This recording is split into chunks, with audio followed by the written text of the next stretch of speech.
കർത്താവായ യേശു ക്രിസ്തുവിന്റെ അതിപരിശുദ്ധ നാമം വാഴ്ത്തപ്പെടുമാറാകട്ടെ.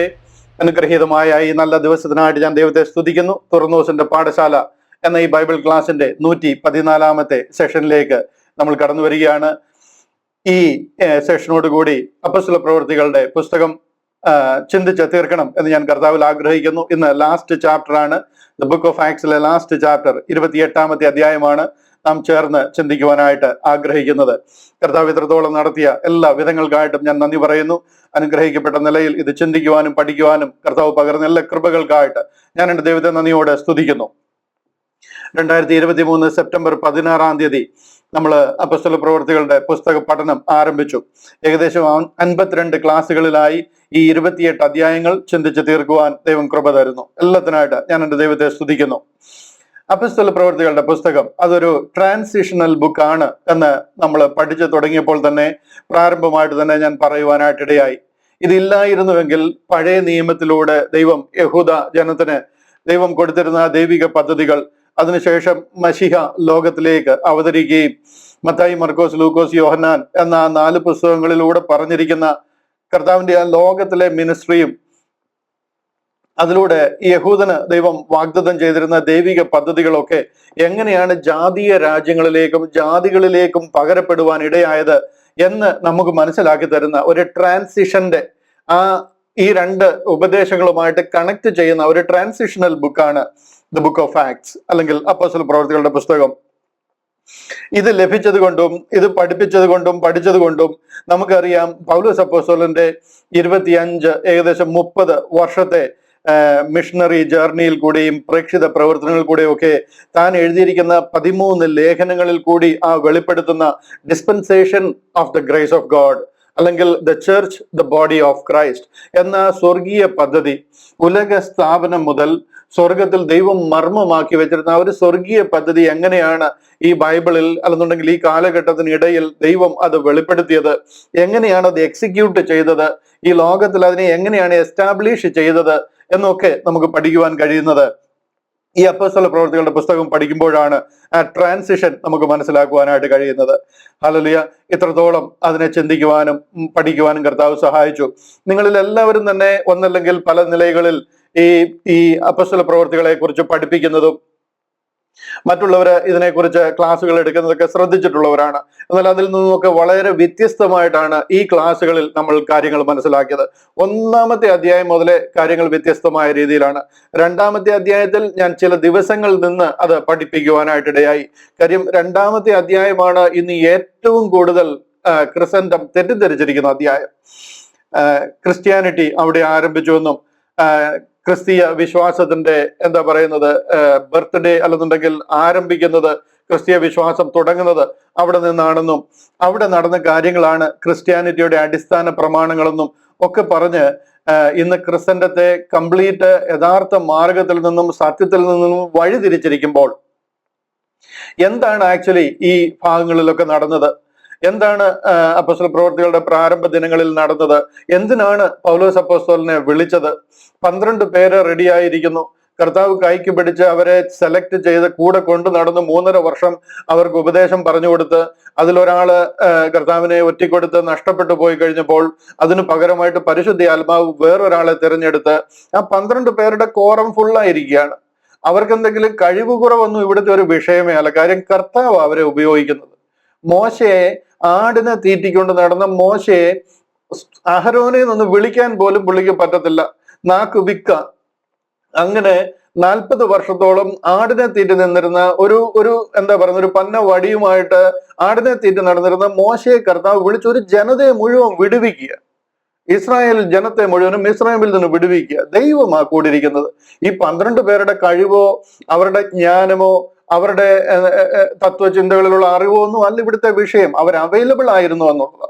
ദൈവമാണ് അവരെ ഉപയോഗിക്കാൻ പോകുന്നത്. മനുഷ്യനെ സൃഷ്ടിച്ച അഖിലാണ്ടത്തെ മുഴുവൻ ഒറ്റ വാക്കുകൊണ്ട് ഉളവാക്കിയ ദൈവം അവരെ ഉപയോഗിക്കുന്നത്. അവർക്ക് കഴിവുണ്ടോ കഴിവില്ലായിരുന്നോ, മത്യാസിനെ എടുത്തത് ശരിയായോ ശരിയായില്ലയോ, ഇതൊന്നും ഇവിടെ ഒരു പ്രസക്തിയുള്ള കാര്യമല്ല. 12 പേരെ വേണം.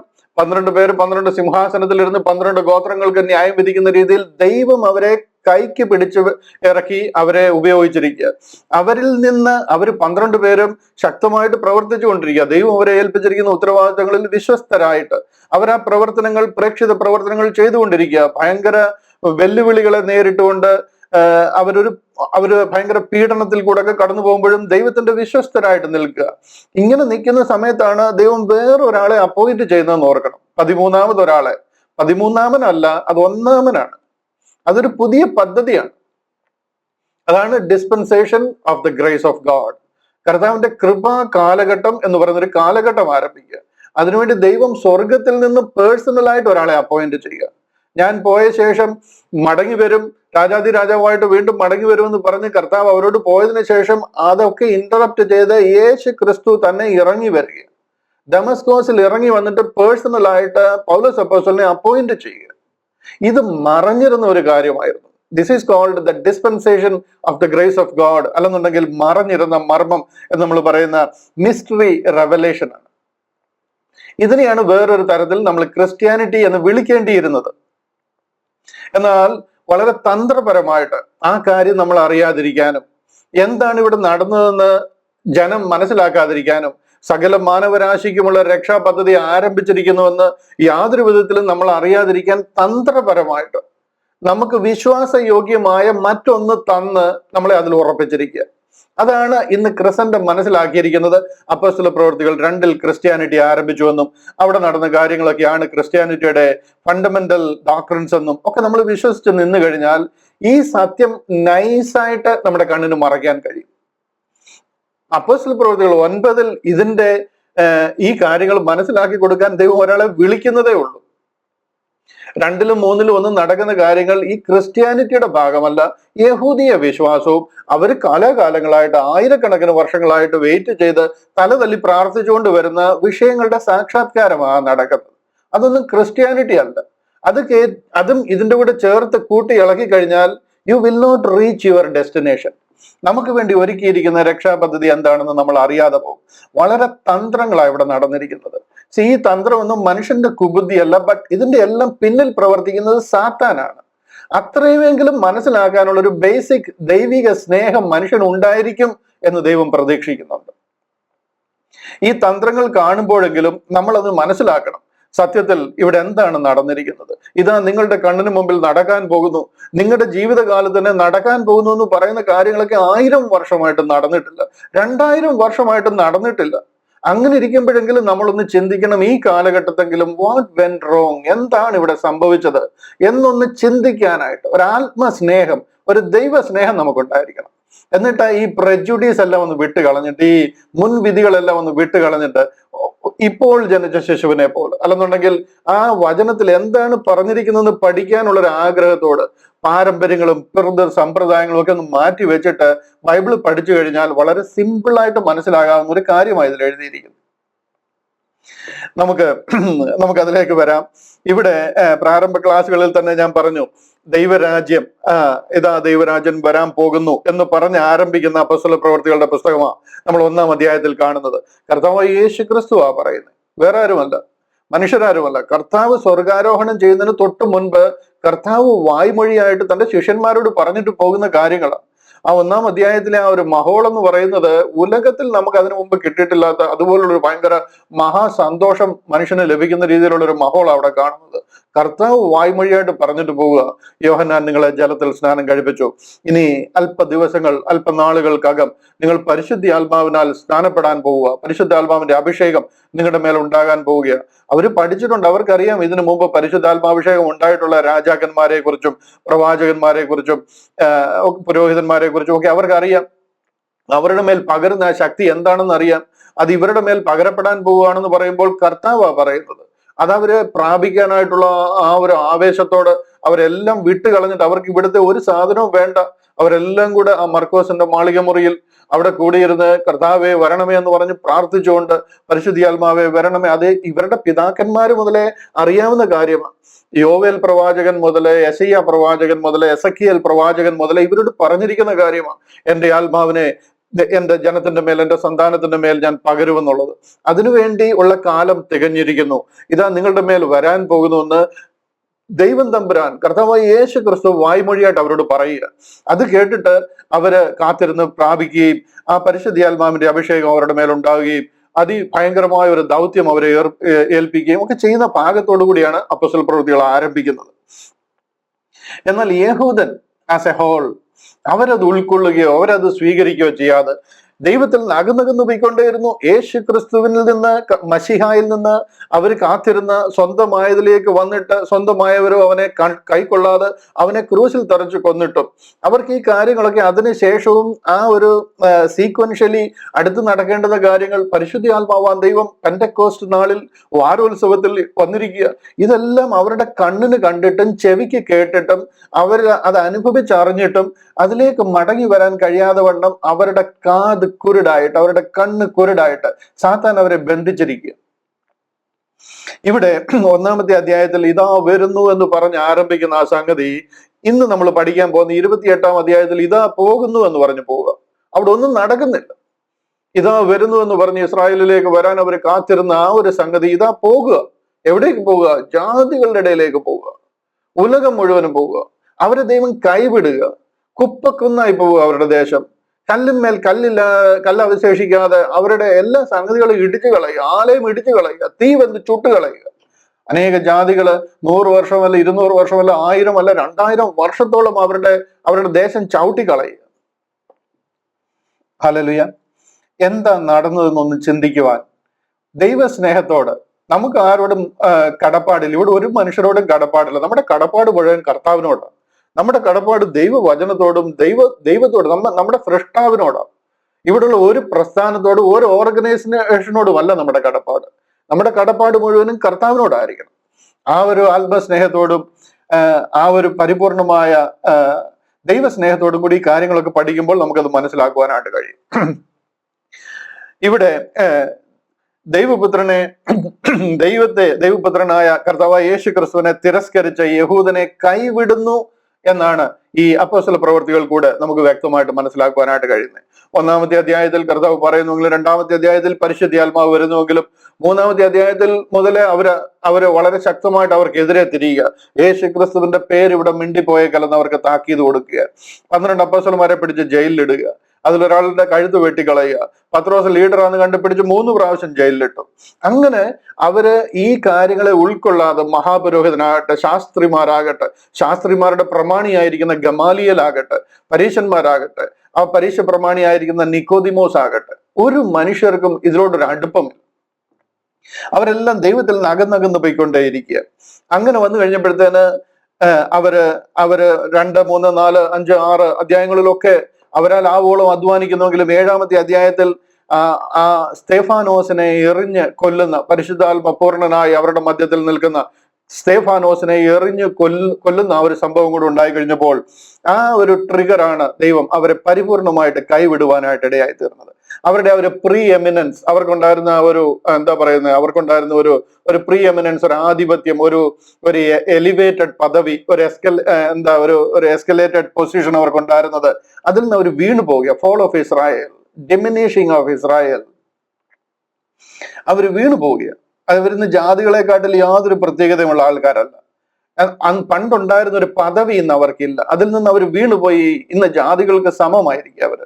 പണ്ട് ദൈവത്തിന്റെ ബ്ലെസ്സിങ്സിന്റെ ചാനലായിരുന്നു അവർക്കാണ് കൽപ്പനകളും പ്രമാണങ്ങളും ദൈവദാസന്മാരെയും പ്രവാചകന്മാരെയും പുരോഹിതന്മാരും മോശയും അഹരോനും എല്ലാ ദാവീദും നോക്കിക്കഴിഞ്ഞാൽ എല്ലാ ആൾക്കാരും അവരിൽ നിന്നാണ് വരുന്നത്. അവർക്കുണ്ടായിരുന്ന ഒരു പ്രീ എമിനൻസ് ഉണ്ടായിരുന്നു. അതിൽ നിന്ന് അവർ വീണുപോയിരിക്കുക. അങ്ങനെ അവര് യാതൊരു ഇമ്പോർട്ടൻസും ഇല്ലാത്ത രീതിയിൽ ഉലകം മുഴുവൻ ചിതറി പോകുവാനായിട്ടിടയായി. കല്ലിന്മേൽ കല്ല് ശേഷിക്കാതെ അവർ ഓടിപ്പോകുവാനായിട്ടിടയായി. പോയിടത്തൊന്നും സുഖ സൗകര്യത്തോടെ ജീവിക്കുകയല്ലായിരുന്നു, കഷ്ടങ്ങൾ അനുഭവിക്കുകയായിരുന്നു. ഒത്തിരി പ്രയാസങ്ങളിൽ കൂടെ അവർ കടന്നു പോകാനായിട്ടിടയായി. രക്ഷ യഹൂദനിൽ നിന്നും ഹോൾ പ്രോഗ്രാം യഹൂദനിൽ നിന്ന് ജാതികളിലേക്ക് പോകുവാനിടയായി. മത്തായി, മർക്കോസ്, ലൂക്കോസ്, യോഹന്നാൻ മുഴുവൻ നിങ്ങൾ ഒരു ദിവസം ഇരുന്ന് അരിച്ചു പറക്കി വായിച്ചു പഠിച്ചു നോക്കിയാട്ട് എത്ര ജാതികളെ രക്ഷിക്കുന്ന കാര്യം അവിടെ പറഞ്ഞേക്കുന്നുള്ളത്. എന്നാൽ അത് കഴിയുമ്പോഴത്തേന് റോമാ ലേഖനം ആരംഭിക്കുക. ഇസ്രായേലിലും യെരുശലേമിലും നടന്ന ഒരു കാര്യം ഇത് എങ്ങനെ റോമിലെത്തി, എങ്ങനെ ഇത് കൊരിന്തിലും ഗലാത്യയിലും മക്കദോനിയയിലും കപ്പദോക്കിയയിലും ഒക്കെ എത്തി എന്നുള്ളത് നമ്മൾ ഈ പുസ്തകം പഠിക്കുമ്പോൾ, അല്ലെന്നുണ്ടെങ്കിൽ ഈ അപ്പോസ്തല പ്രവർത്തികൾ പഠിക്കുമ്പോൾ ആത്മാർത്ഥമായിട്ട് ദൈവം തുറന്ന രക്ഷാപദ്ധതി എന്താണ് എന്ന് അറിയാനുള്ള ഒരു ആഗ്രഹത്തോടുകൂടി ഇതിനെ പഠിക്കുമ്പോൾ നമുക്കത് മനസ്സിലാക്കുവാനായിട്ട് കഴിയും. രക്ഷ യഹൂദനിൽ നിന്ന് ജാതികളിലേക്ക് പോയി. ന്യായപ്രമാണത്തിന്റെ വ്യവസ്ഥയിൽ നിന്ന് കൃപ എന്ന് പറയുന്ന വ്യവസ്ഥയിലേക്ക് കർത്താവിന്റെ കൃപയാൽ. അതിനു മുമ്പ് ന്യായപ്രമാണത്താലായിരുന്നു രക്ഷ. എന്നാൽ ന്യായപ്രമാണത്തിന്റെ പ്രവൃത്തികളാൽ ഒരു ജഡവും ദൈവത്തിന്റെ സന്നിധിയിൽ നീതീകരിക്കപ്പെടുന്നില്ല. ഇന്ന് നമ്മൾ ന്യായപ്രമാണത്തിനല്ല, കൃപയ്ക്ക് അത്ര അധീനരായിരിക്കുന്നത്. കർത്താവിന്റെ കൃപയാൽ വിശ്വാസം മൂലം രക്ഷിക്കപ്പെടുന്ന ഒരു കാലഘട്ടത്തിലേക്ക് കാര്യങ്ങൾ മാറുവാനായിട്ടിടയായി. യെരുശലേമിൽ നിന്ന് ഇസ്രായേലിൽ നിന്നും റോമിലേക്കും കൊരിന്തിലേക്കും ഗലാത്തിയിലേക്കും മക്കദോനിയയിലേക്കും കപ്പദോക്കിയയിലേക്കും ഒക്കെ കാര്യങ്ങൾ കൈമാറ്റപ്പെടുവാനിടയായി. 12 അപ്പോസ്തലന്മാരിൽ നിന്ന് ദൈവം സെലക്ട് ചെയ്ത് കൈക്ക് പിടിച്ച് വിളിച്ചിറക്കിക്കൊണ്ടുപോയ 12 അപ്പോസ്തലന്മാരിൽ നിന്ന് പൗലോസിലേക്ക് കാര്യങ്ങൾ മാറി. നിങ്ങൾക്കറിയാം, നമ്മൾ ഈ അപ്പോസ്തല പ്രവൃത്തികളുടെ പുസ്തകം ആഴമായിട്ട് പഠിച്ചു വരിക. ഇതിനകത്തിൽ എത്ര 12 അപ്പോസ്തലന്മാരെ നിങ്ങൾ കണ്ടു? ആദ്യത്തെ ചില അധ്യായങ്ങളിൽ അവരുണ്ടായിരുന്നു. എന്നാൽ അത് കഴിഞ്ഞപ്പോഴത്തേന് അവരുടെ ആവേശവും, അവര് എന്താ ഒരു ഭയങ്കര പ്രാർത്ഥിക്കുന്നിടത്ത് ഭൂമി കുലുങ്ങുക, ജയിലുകളുടെയൊക്കെ ഇരുമ്പ് ഓടാമ്പലുകൾ തകർന്നു മാറുക, കയ്യിലെ ചങ്ങലകളൊക്കെ വീണു പോവുക, ഭൂമി കുലുങ്ങുക, ആ രീതിയിൽ കാര്യങ്ങൾ ആരംഭിച്ചിരുന്നതിൽ നിന്ന് ഇതെല്ലാം കൈവിട്ടു പോകുവാനായിട്ടിടയായി. അതിൽ നിന്ന് 12 അപ്പോസ്റ്റലന്മാരിൽ നിന്ന് കാര്യങ്ങൾ കംപ്ലീറ്റ് പൗലോസ് അപ്പോസ്റ്റലിലേക്ക് മാറുവാനായിട്ടിടയായി. 10-ാം അധ്യായത്തിൽ നമ്മൾ പത്രോസ് അപ്പോസ്റ്റലിനെ ഒരിടത്ത് കാണുന്നുണ്ട്. 7-ാം അധ്യായം 8-ാം അധ്യായം കഴിഞ്ഞു കഴിഞ്ഞാൽ 10-ാം അധ്യായത്തിൽ ഒരിടത്ത് കാണുന്നുണ്ട്. അത് ദൈവത്തിന്റെ ഒരു പദ്ധതിക്ക് വേണ്ടി ദൈവം അയക്കുന്നത്. 15-ാം അധ്യായത്തിൽ പോളിന് അവിടെ പ്രശ്നം ഉണ്ടാകുമ്പോൾ പൗലോസ് അപ്പോസ്തലൻ ഇവിടെ വന്നൊരു കമ്മിറ്റി കൂടുന്നത് കാരണം, ഒരു കൗൺസിൽ കൂടുന്നത് കാരണം നമുക്ക് അവരെയൊക്കെ കാണാൻ പറ്റുന്നുണ്ട്, അവരൊക്കെ ഇവിടെ ഉണ്ട് എന്നുള്ളത്. അത് കഴിഞ്ഞിട്ട് 2-3 മിഷണറി യാത്ര കഴിഞ്ഞിട്ട് 3-ാമത്തെ മിഷണറി യാത്രയും കഴിഞ്ഞ് തിരിച്ചു വരുമ്പോൾ പൗലോസ് അപ്പോസ്തലൻ ഇവിടെ ഒരു റിപ്പോർട്ട് കൊടുക്കാൻ, ഇവരോട് കാര്യങ്ങൾ പറയാൻ വരുമ്പോൾ, ഇവർക്ക് ആ ധനശേഖരണം കൈമാറാനായിട്ട് വരുമ്പോൾ 21-ാമത്തെ അധ്യായത്തിൽ ഇവരെയൊക്കെ കാണുന്നുണ്ട്. That's it. അല്ലാതെ ഇവർക്ക് യാതൊരു പ്രത്യേകതയും ഇല്ല. കാര്യം എന്താണെന്ന് ചോദിച്ചു കഴിഞ്ഞാൽ, അവരെ ഏൽപ്പിച്ചിരുന്ന ആ ഒരു ഉത്തരവാദിത്വം, അവരോട് പറഞ്ഞിരുന്ന കിങ്ഡം ഓഫ് ഹെവൻ എന്ന് പറയുന്ന ആ ദൈവിക പദ്ധതി ദൈവം തൽക്കാലത്തേക്ക് ഹോൾഡ് ചെയ്തിരിക്കുക.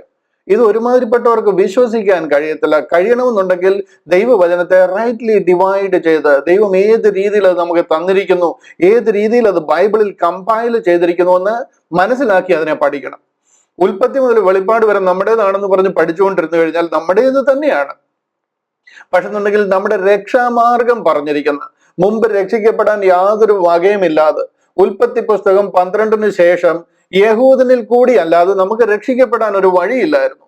നമുക്ക് രക്ഷിക്കപ്പെടണമെന്നുണ്ടെങ്കിൽ പരിച്ഛേദന ഏറ്റ യഹൂദ മതാനുസാരിയായി തീർന്ന് രക്ഷിക്കപ്പെടുന്ന ഒരു കാലമുണ്ടായിരുന്നു. അല്ലാതെ നമുക്ക് നേരിട്ട് ദൈവത്തിന്റെ സന്നിധിയിലോട്ട് ചെല്ലാൻ കഴിയാത്ത ഒരു കാലമായിരുന്നു അത്. അക്കാലത്ത് നിങ്ങൾ ക്രിസ്തുവിനെ കൂടാതെയുള്ളവരും ഇസ്രായേൽ പൗരതയോട് സംബന്ധമില്ലാത്തവരുമായിരുന്നു. ഇതൊന്നും മറന്നു പോകരുത്. ഇങ്ങനത്തെ ഒരു കാലമാണ് ഉൽപ്പത്തി പുസ്തകം 12-ാം അധ്യായം മുതൽ മലാഖി വരെ കാണുന്നത്. അതിനുശേഷം മത്തായി, മർക്കോസ്, ലൂക്കോസ്, യോഹന്നാനിലും ഇത് തന്നെയാണ് കാണുന്നത്.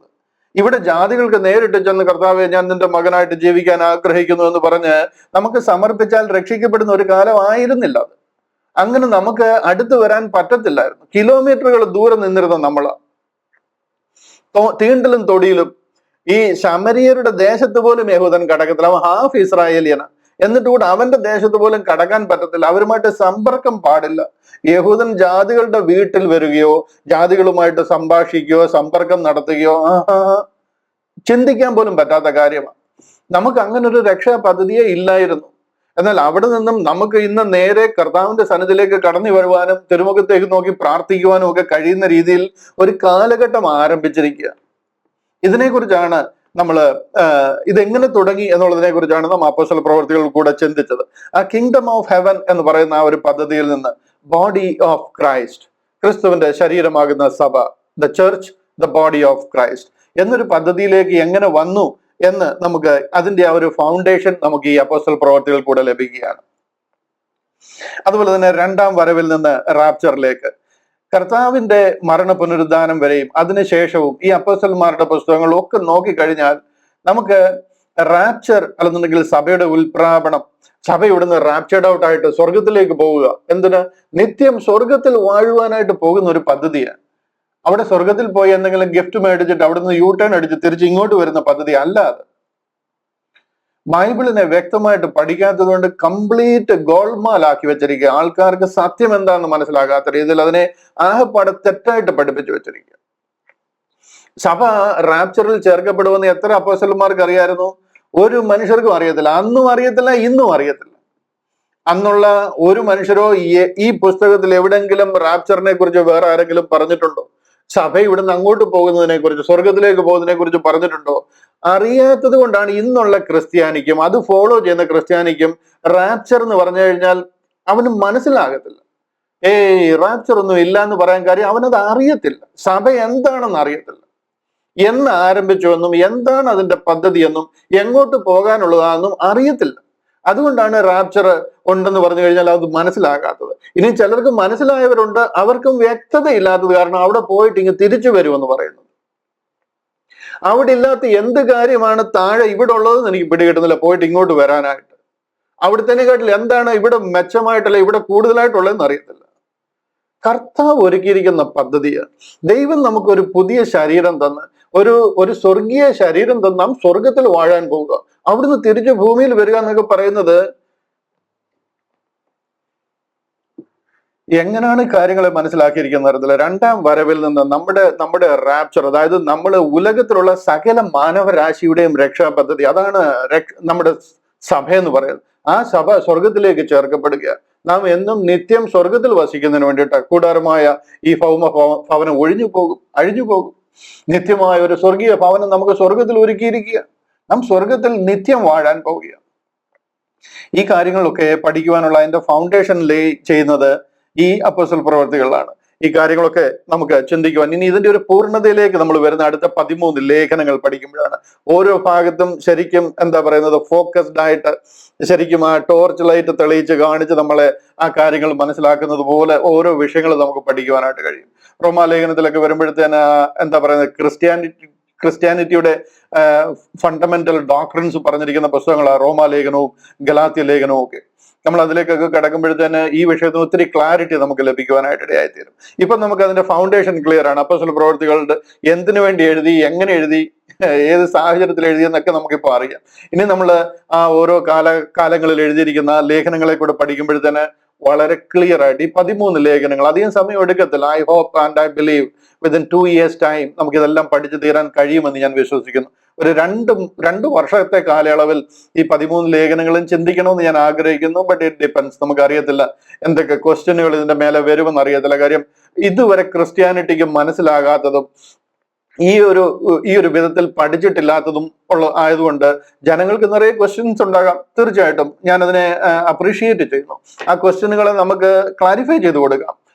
കാര്യം 2000 വർഷത്തെ ഒരു പഴക്കത്തിലാണ് നമ്മൾ നിൽക്കുന്നത്. അവിടെ ചോദ്യങ്ങൾ ഉണ്ടാകും. ഉണ്ടാകുന്നത് നല്ലതാണ്. അതിനെ ക്ലാരിഫൈ ചെയ്ത് പഠിക്കുവാൻ ദൈവം നമ്മളെ സഹായിക്കട്ടെ. കഴിഞ്ഞ 52 ക്ലാസ്സുകളിലും പങ്കെടുത്ത അനേകര് ഇന്നും എന്നെ ശ്രദ്ധിക്കുന്നുണ്ട്. എല്ലാവർക്കുമായിട്ട് ഞാൻ ദൈവത്തെ സ്തുതിക്കുന്നു. ഞാൻ കാണുന്നതിനേക്കാൾ ഉപരിയായിട്ട് ദൈവം നിങ്ങളെ കാണുന്നു. നിങ്ങളുടെ ആ ഉത്സാഹം ദൈവം കാണുന്നു. ഇതിനുവേണ്ടി മാറ്റിവെച്ചിരിക്കുന്ന ആ സമയം, നിങ്ങളുടെ എല്ലാ കാര്യങ്ങളിൽ നിന്നും അതിനുവേണ്ടി പ്രത്യേകം സമയം കണ്ടെത്തി ഇതിന് 1.5-2 മണിക്കൂർ മാറ്റിവെച്ച് ഡെഡിക്കേറ്റഡ് ആയിട്ട് ഇതിന് മുന്നിൽ വന്നിരിക്കുകയും സൂമിലൂടെ ഈ ക്ലാസ് അറ്റൻഡ് ചെയ്യുന്ന അനേകരുണ്ട്. എല്ലാവർക്കുമായിട്ട് ഞാൻ ദൈവത്തെ നന്ദിയോടെ സ്തുതിക്കുന്നു. നിങ്ങളെല്ലാരെയും ഓർത്ത് ഞാൻ ദൈവത്തോട് നന്ദി പറഞ്ഞ big thank you from the bottom of my heart. Hallelujah. അനേകരോട് ഈ സത്യത്തെ അറിയിക്കുവാൻ ദൈവം നമ്മളെ സഹായിക്കട്ടെ. എനിക്കറിയാം, ഒരു ടെസ്റ്റ് ഇട്ട് കഴിഞ്ഞാൽ അപ്പോസ്തല പ്രവർത്തികളിൽ 100-ൽ 100 മാർക്ക് മേടിക്കുവാൻ കഴിയുന്ന അനേകർ എൻ്റെ മുമ്പിൽ ഇരിപ്പുണ്ട്. ഏത് ചോദ്യം ചോദിച്ചാലും പറയാൻ കഴിയുന്നവരുണ്ട്.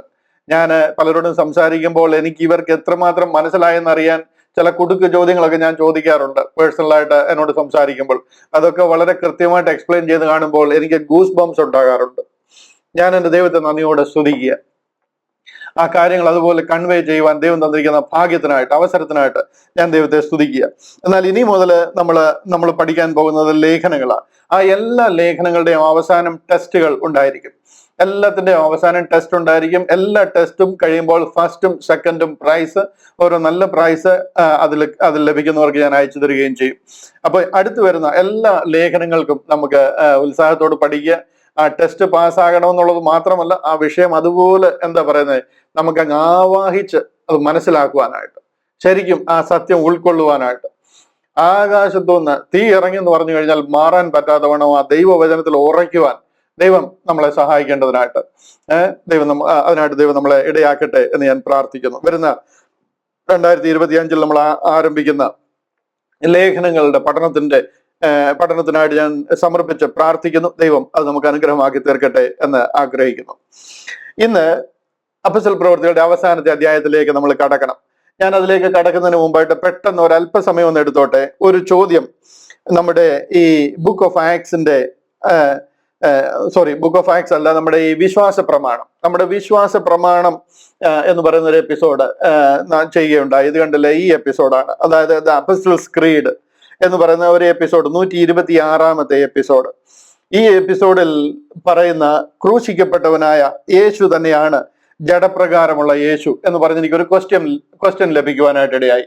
നമ്മുടെ 126-ാമത്തെ എപ്പിസോഡാണ് നിക്കിയ വിശ്വാസ പ്രമാണം അല്ലെങ്കിൽ ദ അപ്പോസ്റ്റൽസ് ക്രീഡ്. ഇത് കണ്ട ഒരു സഹോദരൻ എന്നോട് പറയുകയുണ്ടായി, ഈ എപ്പിസോഡിൽ പറയുന്ന ക്രൂശിക്കപ്പെട്ടവനായ ക്രിസ്തു യേശു തന്നെയാണ് ജഡപ്രകാരമുള്ള യേശു.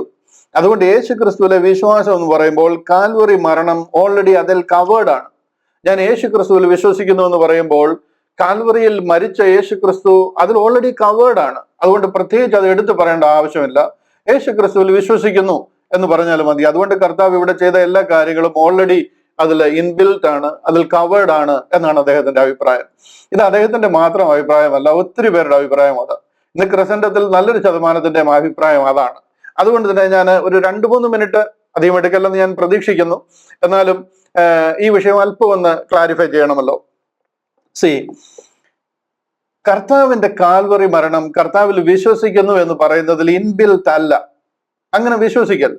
ഞാൻ യേശു ക്രിസ്തുവിൽ വിശ്വസിക്കുന്നു എന്ന് പറയുന്നത് കൊണ്ട് കർത്താവ് കാൽവറിയിലൂടെ നിവർത്തിച്ച രക്ഷണ്യ പ്രവൃത്തിയിലൂടെ ഞാൻ രക്ഷിക്കപ്പെട്ടിരിക്കുന്നു, എന്റെ പാപങ്ങൾ മാഞ്ഞു പോയിരിക്കുന്നു എന്നൊരു വിശ്വാസം അതിൽ വരുന്നില്ല. മനസ്സിലായോ? അത് പൂർണ്ണമാകുന്നില്ല. കർത്താവാണെന്ന് വിശ്വസിക്കുന്നതും കർത്താവിന്റെ കാൽവറിയിൽ എന്റെ പാപം കഴുകിക്കളഞ്ഞു എന്ന് വിശ്വസിക്കുന്നതും രണ്ട് കാര്യമാണ്. മനസ്സിലാകുന്നുണ്ടോ? ഞാനതൊരു അല്പം കൂടി ഓപ്പൺ ആക്കാനായിട്ട് പെട്ടെന്നൊരു എക്സാമ്പിൾ പറയാം. അതായത് മിസ്രയീമിലെ കടിഞ്ഞൂൽ സംഹാരം. മിസ്രയീമിൽ എന്താ കടിഞ്ഞൂൽ സംഹാരം കൊടുക്കുമ്പോൾ എന്താ നടക്കുന്നത്? ആക്ച്വലി ആ ഭവനത്തിലെ കടിഞ്ഞൂൽ ആദ്യജാതൻ മരിച്ചു പോവുക. അവിടെ ഒരു സംഹാരകനെ അയക്കുക. ദൈവം ഒരു സംഹാര ദൂതനെ അയക്കുക. ആ സംഹാര ദൂതൻ വരുമ്പോൾ ആ മിസ്രയീമിലെ ആ ഒരു കടിഞ്ഞൂൽ, ആ ഭവനത്തിലുള്ള ആ ഒരു കടിഞ്ഞൂൽ ആദ്യജാതൻ മരിച്ചു പോവുക. അത് എല്ലാ വീട്ടിലും, രാജാവിന്റെ മുതല് ആ കുടിലിൽ താമസിക്കുന്ന ഏറ്റവും പാവപ്പെട്ടവന്റെ വരെ വീട്ടിലുള്ള കടിഞ്ഞൂൽ സംഹരിക്കപ്പെടുക. ഈ സംഹരിക്കപ്പെടാതിരിക്കാൻ യഹൂദനോട് ദൈവം പറഞ്ഞു കൊടുത്തത് എന്ത് ചെയ്യണമെന്ന് അവരോട് പറഞ്ഞത്, അവർ വസിക്കുന്നത് ഗോശേൻ ദേശത്താണ്. നിങ്ങളുടെ എല്ലാവരുടെയും വീട്ടിൽ ഒരു ആട്ടിൻകുട്ടിയെ മേടിച്ച് കെട്ടണമെന്നാണോ പറഞ്ഞത്? Make sure that you have A got in your house. നിങ്ങൾക്കൊരു ആട്ടിൻകുട്ടി, ഒരു വയസ്സ് പ്രായമുള്ള ഊനമില്ലാത്ത ഒരു ആട്ടിൻകുട്ടി നിങ്ങളുടെ വീട്ടിലുണ്ടായിരിക്കണമെന്നാണോ പറഞ്ഞത്? അങ്ങനെ ഒരു ആട്ടിൻകുട്ടി ഉണ്ടെന്നുണ്ടെങ്കിൽ എന്തെങ്കിലും പ്രയോജനമുണ്ടോ? ബാക്കി എല്ലാ ദേശത്തും ആൾക്കാര്, എല്ലാ വീട്ടിലും ഒരു കടിഞ്ഞൂൽ, അവരുടെ ആദ്യജാതൻ മരിക്കുക. അവരുടെ വീട്ടിൽ ആട്ടിൻകുട്ടി ഇല്ലാഞ്ഞിട്ടാണോ മരിച്ചത്? ഇവിടുത്തെ വ്യത്യാസം മനസ്സിലായോ? ആട്ടിൻകുട്ടി ഉണ്ടെന്ന് പറഞ്ഞിട്ട് ഒരു കഥയുമില്ല. 9 ആട്ടിൻകുട്ടിയുള്ള വീടുകളിലാണ് എല്ലാവരും മരിച്ചിരിക്കുന്നത്. അതേ സിമിലർ സിറ്റുവേഷൻ ആയത്. ആ ആടിനെ കൊന്ന് അതിന്റെ രക്തം എടുത്ത് ആ വീടിന്റെ കട്ടളപ്പടിമേലും കുറുമ്പടിമേലും തളിച്ചു കഴിയുമ്പോൾ, രാത്രിയിൽ സംഹാരദൂതൻ വന്നു കഴിയുമ്പോൾ ആ രക്തം കാണുമ്പോൾ ആ ഭവനത്തെ വിട്ടിട്ട് അടുത്ത ഭവനത്തിലേക്ക് മാറിപ്പോവും. Pass over to next house. ഇതിനാണ് പാസ് ഓവർ അല്ലെങ്കിൽ പെസഹ എന്ന് പറയുന്നത്. ഇവിടെ ഞങ്ങളുടെ വീട്ടിൽ ആട്ടിൻകുട്ടി ഉണ്ടെന്ന് പറഞ്ഞിട്ട് ഒരു പ്രയോജനവുമില്ല. നിങ്ങളുടെ വീട്ടിലെ ആദ്യജാതൻ മരിച്ചു പോകും. ഇന്ന് ഈ സിമിലർ സംഭവമാണ് നടക്കുന്നത്. യേശു ക്രിസ്തുവിൽ ഞങ്ങൾ വിശ്വസിക്കുന്നു എന്ന് പറഞ്ഞിട്ട് ഒരു പ്രയോജനവുമില്ല താങ്കൾക്ക്. യേശു ക്രിസ്തുവിൽ താങ്കളെല്ലാം എല്ലാവരും വിശ്വസിക്കുന്നുണ്ട്. സാത്താൻ തങ്ങളെക്കാട്ടിൽ കൂടുതൽ വിശ്വസിക്കുന്നുണ്ട്. താങ്കളെക്കാട്ടിൽ കൂടുതൽ കാര്യങ്ങൾ അറിയാവുന്ന ആളാണ് സാത്താൻ. ഭൂലോകത്തിലുള്ള സകല മനുഷ്യരും വിശ്വസിക്കുന്നുണ്ട്. അങ്ങനെ ഒരു വിശ്വാസം കൊണ്ട് നമുക്ക് ഒരു പ്രയോജനം ഉണ്ടാകത്തില്ല. ഇതാ പറയുന്നത്, നമ്മളെ ശരിക്കും തെറ്റിദ്ധരിപ്പിച്ചിരിക്കുക. നമുക്ക് ആ ഒരു വിശ്വാസത്തിൽ നിൽക്കുക. എത്രയോ പേരാണ് ഈ വിശ്വാസത്തിൽ ജനിച്ചു, മരിച്ചു, അടക്കപ്പെട്ടു, ഇവിടുന്ന് പോയി. ഇതിനപ്പുറത്തൊരു വിശ്വാസത്തിലേക്ക് അവർക്ക് പോകാനോ ചിന്തിക്കാനോ അവസരം കിട്ടിയിട്ടില്ല. ഇന്നത്തെ രക്ഷ എന്ന് പറയുന്നത്, പ്രിയ സ്നേഹിത, താങ്കൾ യേശു ക്രിസ്തുവിൽ വിശ്വസിക്കുന്നു എന്ന് പറയുന്നതിലല്ല. ആ ഒരു നേരിയ വ്യത്യാസം മനസ്സിലാക്കണം. അതായത് കർത്താവായ യേശു ക്രിസ്തു എന്റെ പാപത്തിന്റെ പരിഹാരത്തിനായിട്ട് എന്റെ പാപങ്ങളെ തന്റെ മേൽ ചുമന്നുകൊണ്ട് എനിക്ക് പകരം ആ കാൽവറി ക്രൂശിൽ കയറി എനിക്ക് പകരമായിട്ട് ഒരു പാപ പരിഹാര യാഗം നടത്തിയിരിക്കുക. ഒരു മറുവില യാഗം, ഒരു സബ്സ്റ്റിറ്റ്യൂഷണറി അറ്റോൺമെന്റ്, ഒരു പ്രൊപ്പിച്ചിയേഷൻ ഡെത്ത്. മനസ്സിലായോ? എനിക്ക് പകരമായിട്ട് എന്റെ പാപങ്ങളെ ചുമന്നുകൊണ്ട് കർത്താവ് ക്രൂശിന്മേൽ കയറി എനിക്ക് പകരമായിട്ട് യാഗമായിരിക്കുക. അങ്ങനെ യാഗമായതിനു ശേഷം എന്റെ പാപം ബാക്കി നിൽക്കുന്നുണ്ടെന്നാണോ നിങ്ങൾ വിശ്വസിക്കുന്നത്? ആരാ ആ ക്രൂശന്മേൽ കയറിയിരിക്കുന്നത്? അഖിലാണ്ടത്തെ ഒരു വാക്കുകൊണ്ട് സൃഷ്ടിച്ചവന്. നമ്മുടെ അമ്മയുടെ ഉദരത്തിൽ നമ്മൾ ഉരുവാകുന്നതിന് മുമ്പേ നമ്മളെ കണ്ടിരുന്നവരും നമ്മളെ പേർ ചൊല്ലി വിളിച്ചിരുന്നവരുമായ ദൈവമാണ് നമുക്ക് പകരം ആ ക്രൂശിൽ കയറിയിരിക്കുന്നത്. നമ്മുടെ പാപത്തിന്റെ പരിഹാരത്തിന് വേണ്ടി എന്റെ പാപങ്ങളെ ചുമന്നുകൊണ്ട് ക്രൂശന്മേൽ കയറിയിരിക്കുക. ആ കർത്താവ് കാൽവറിയിലൂടെ നിവർത്തിച്ചിരിക്കുന്ന മറുവില യാഗം, ഇതിന്റെയൊക്കെ അർത്ഥം അറിയാമോ താങ്കൾക്ക്? ആ മറുവില യാഗത്താൽ നമ്മെ വിലയ്ക്ക് വാങ്ങിയിരിക്കുക. ആ രക്തത്താൽ നമ്മുടെ പാപം മോചിക്കപ്പെട്ടിരിക്കുക. അതിനുശേഷം എനിക്ക് പിന്നെ ഞാൻ പാപിയാണെന്ന് പറഞ്ഞു കഴിഞ്ഞാൽ നിങ്ങൾ യേശു ക്രിസ്തുവിനെ കളിയാക്കുന്നതിന്, ആക്ഷേപിക്കുന്നതിന് തുല്യമാണ്. കർത്താവിന്റെ ക്രൂശിനെ അപമാനിക്കുന്നതിന് തുല്യമാണ്. കർത്താവ് ലോകത്തിൽ വന്ന് മനുഷ്യനായിട്ട് നമ്മുടെ പാപത്തിന്റെ പരിഹാരത്തിന് വേണ്ടി ആ മരക്കുരിശിൽ യാഗമായി എന്റെ ഈ കാൽവറി രക്തത്തിലെ വിശ്വാസത്താൽ, കൃപയാൽ, വിശ്വാസം മൂലം വിശ്വസിക്കുന്നവർക്ക് അവൻ തന്റെ രക്തം മൂലം പ്രായശ്ചിത്തമാകുവാൻ ദൈവം അവനെ പരസ്യമായി നിർത്തിയിരിക്കുന്നു എന്ന് പറഞ്ഞ് നമ്മൾ അതിൽ വിശ്വസിച്ചാൽ നിങ്ങളുടെ ഒരു പ്രവൃത്തിയും കാരണമല്ല, കൃപയാൽ വിശ്വാസം മൂലം നാം രക്ഷിക്കപ്പെട്ടിരിക്കുന്നു എന്ന് പറയുമ്പോൾ അത് വിട്ടിട്ട് എനിക്ക് മാനസാന്തരപ്പെടാനുണ്ട്, ഞാൻ എന്നെ കുറച്ച് ശരിയാകാനുണ്ട്, ഞാൻ പിന്നെ ജലസ്നാനം സ്വീകരിക്കാനുണ്ട്, അല്ലെന്നുണ്ടെങ്കിൽ ഞാൻ പിന്നെ കാത്തിരുന്ന് പരിശുദ്ധാത്മാഭിഷേകം പ്രാപിക്കാനുണ്ട്, എനിക്ക് ദാനധർമ്മങ്ങളൊക്കെ ചെയ്യണം, ഞാൻ പിന്നെ ഇവിടെ വിശുദ്ധനായിട്ട് ജീവിച്ച് കാണിക്കണം. നിങ്ങൾ ദൈവത്തെ അപമാനിക്കുന്നതിന് തുല്യമാണ്. ഇതെല്ലാം ചെയ്യണം. അതെല്ലാം നിങ്ങളിൽ കർത്താവ് നിങ്ങളെ വീണ്ടെടുത്തതിന്റെ ഗുണങ്ങളാണ്, അതിന്റെ റിസൾട്ടാണ് നടക്കേണ്ടത്. അല്ലാതെ അതെല്ലാം ചെയ്ത് കാണിച്ച് രക്ഷിക്കപ്പെടും എന്ന് പറഞ്ഞു കഴിഞ്ഞാൽ കർത്താവ് ക്രൂശിക്കപ്പെട്ടതിന് ഒരർത്ഥമില്ലാതെ പോവുക. കർത്താവിന്റെ ക്രൂശിനെ വ്യർത്ഥമാക്കി കളയുക. നിങ്ങളിൽ എത്ര പേർക്കൊണ്ട് ആ ക്രൂശിന്റെ സീരിയസ്നെസ് അറിയാവുന്ന, ആ ക്രൂശിൽ കൂടെ നടന്ന ദൈവിക പ്രവൃത്തിയുടെ മഹത്വം അറിയാവുന്ന എത്ര പേരുണ്ട്? എത്ര പേർക്ക് അറിയാം ആ ക്രൂശ് എന്താണെന്നുള്ളത്? യഹൂദൻ ജ്ഞാനം അന്വേഷിക്കുന്നു, അടയാളം അന്വേഷിക്കുന്നു, യവനൻ ജ്ഞാനം അന്വേഷിക്കുന്നു, ഞങ്ങൾ ക്രൂശിക്കപ്പെട്ടവരായ ക്രിസ്തുവിനെ പ്രസംഗിക്കുന്നു. വേറെ ഒരു കർത്താവിനെ അറിയാമെന്ന് പറയുന്നതിലോ കർത്താവ് വെള്ളത്തിന്റെ മേൽ നടന്നോ കൊടുങ്കാറ്റിനെ ശാന്തമാക്കിയതിലോ ഒന്നുമല്ല നമ്മുടെ വിഷയം. നമ്മുടെ വിഷയം കർത്താവ് ഇവിടെ വന്നതിന്റെ പർപ്പസ് എന്താണെന്ന് മനസ്സിലാക്കിയ, അതിൽ ഞങ്ങൾ യേശു ക്രിസ്തുവിൽ വിശ്വസിക്കുന്നു, അതിൽ ഓൾറെഡി ക്രൂശിലെ യാഗം കവേർഡ് ആണെന്ന് പറഞ്ഞു കഴിഞ്ഞാൽ താങ്കൾ കൈവിടപ്പെട്ടു പോകും. വളരെ ദാരുണമായിട്ട് നിത്യ നരകാഗ്നിയിലേക്ക് പോകും. അവിടെ പോയിട്ട് താങ്കൾക്ക് തിരിച്ചു വരാൻ പറ്റത്തില്ല. കർത്താവെ, അതെനിക്ക് മനസ്സിലാകാതെ പറ്റിപ്പോയതാ, എനിക്ക് മനസ്സിലായിരുന്നെങ്കിൽ ഞാൻ ഇങ്ങനെ വിശ്വസിച്ചാനെന്ന് പറഞ്ഞിട്ട് ഒരു കഥയില്ല. താങ്കൾക്ക് ഒരു സെക്കൻഡ് ചാൻസ് ഇല്ല. മരണശേഷം വേറൊരു അവസരം താങ്കൾക്ക് ലഭിക്കത്തില്ല. ഒരു മനുഷ്യർക്കും താങ്കളെ അവിടുന്ന് ഉയർത്തെഴുന്നേൽപ്പിച്ച് വേറൊരു സ്ഥലത്തേക്ക് വിടാൻ കഴിയത്തില്ല. പ്ലീസ് അതിനെ മനസ്സിലാക്കുവാനായിട്ട്, അവിടെ പറ്റിപ്പോയിരിക്കുന്ന അബദ്ധം എന്താണെന്ന് മനസ്സിലായി പോകാൻ, സത്യത്തെ വിശ്വസിക്കാൻ, സത്യവചനത്തെ യഥാർത്ഥമായിട്ട് പ്രസംഗിക്കുവാൻ, പഠിപ്പിക്കുവാൻ ഞാൻ നിങ്ങളോട് അപേക്ഷിക്കും. ചിലർക്കൊക്കെ ഈ കാര്യങ്ങൾ മനസ്സിലാകുന്നു എന്ന് കാണുമ്പോൾ ഇല്ല, ഓടുന്ന പട്ടിക്ക് ഒരു മുഴം മുന്നേ എറിയണമെന്ന്.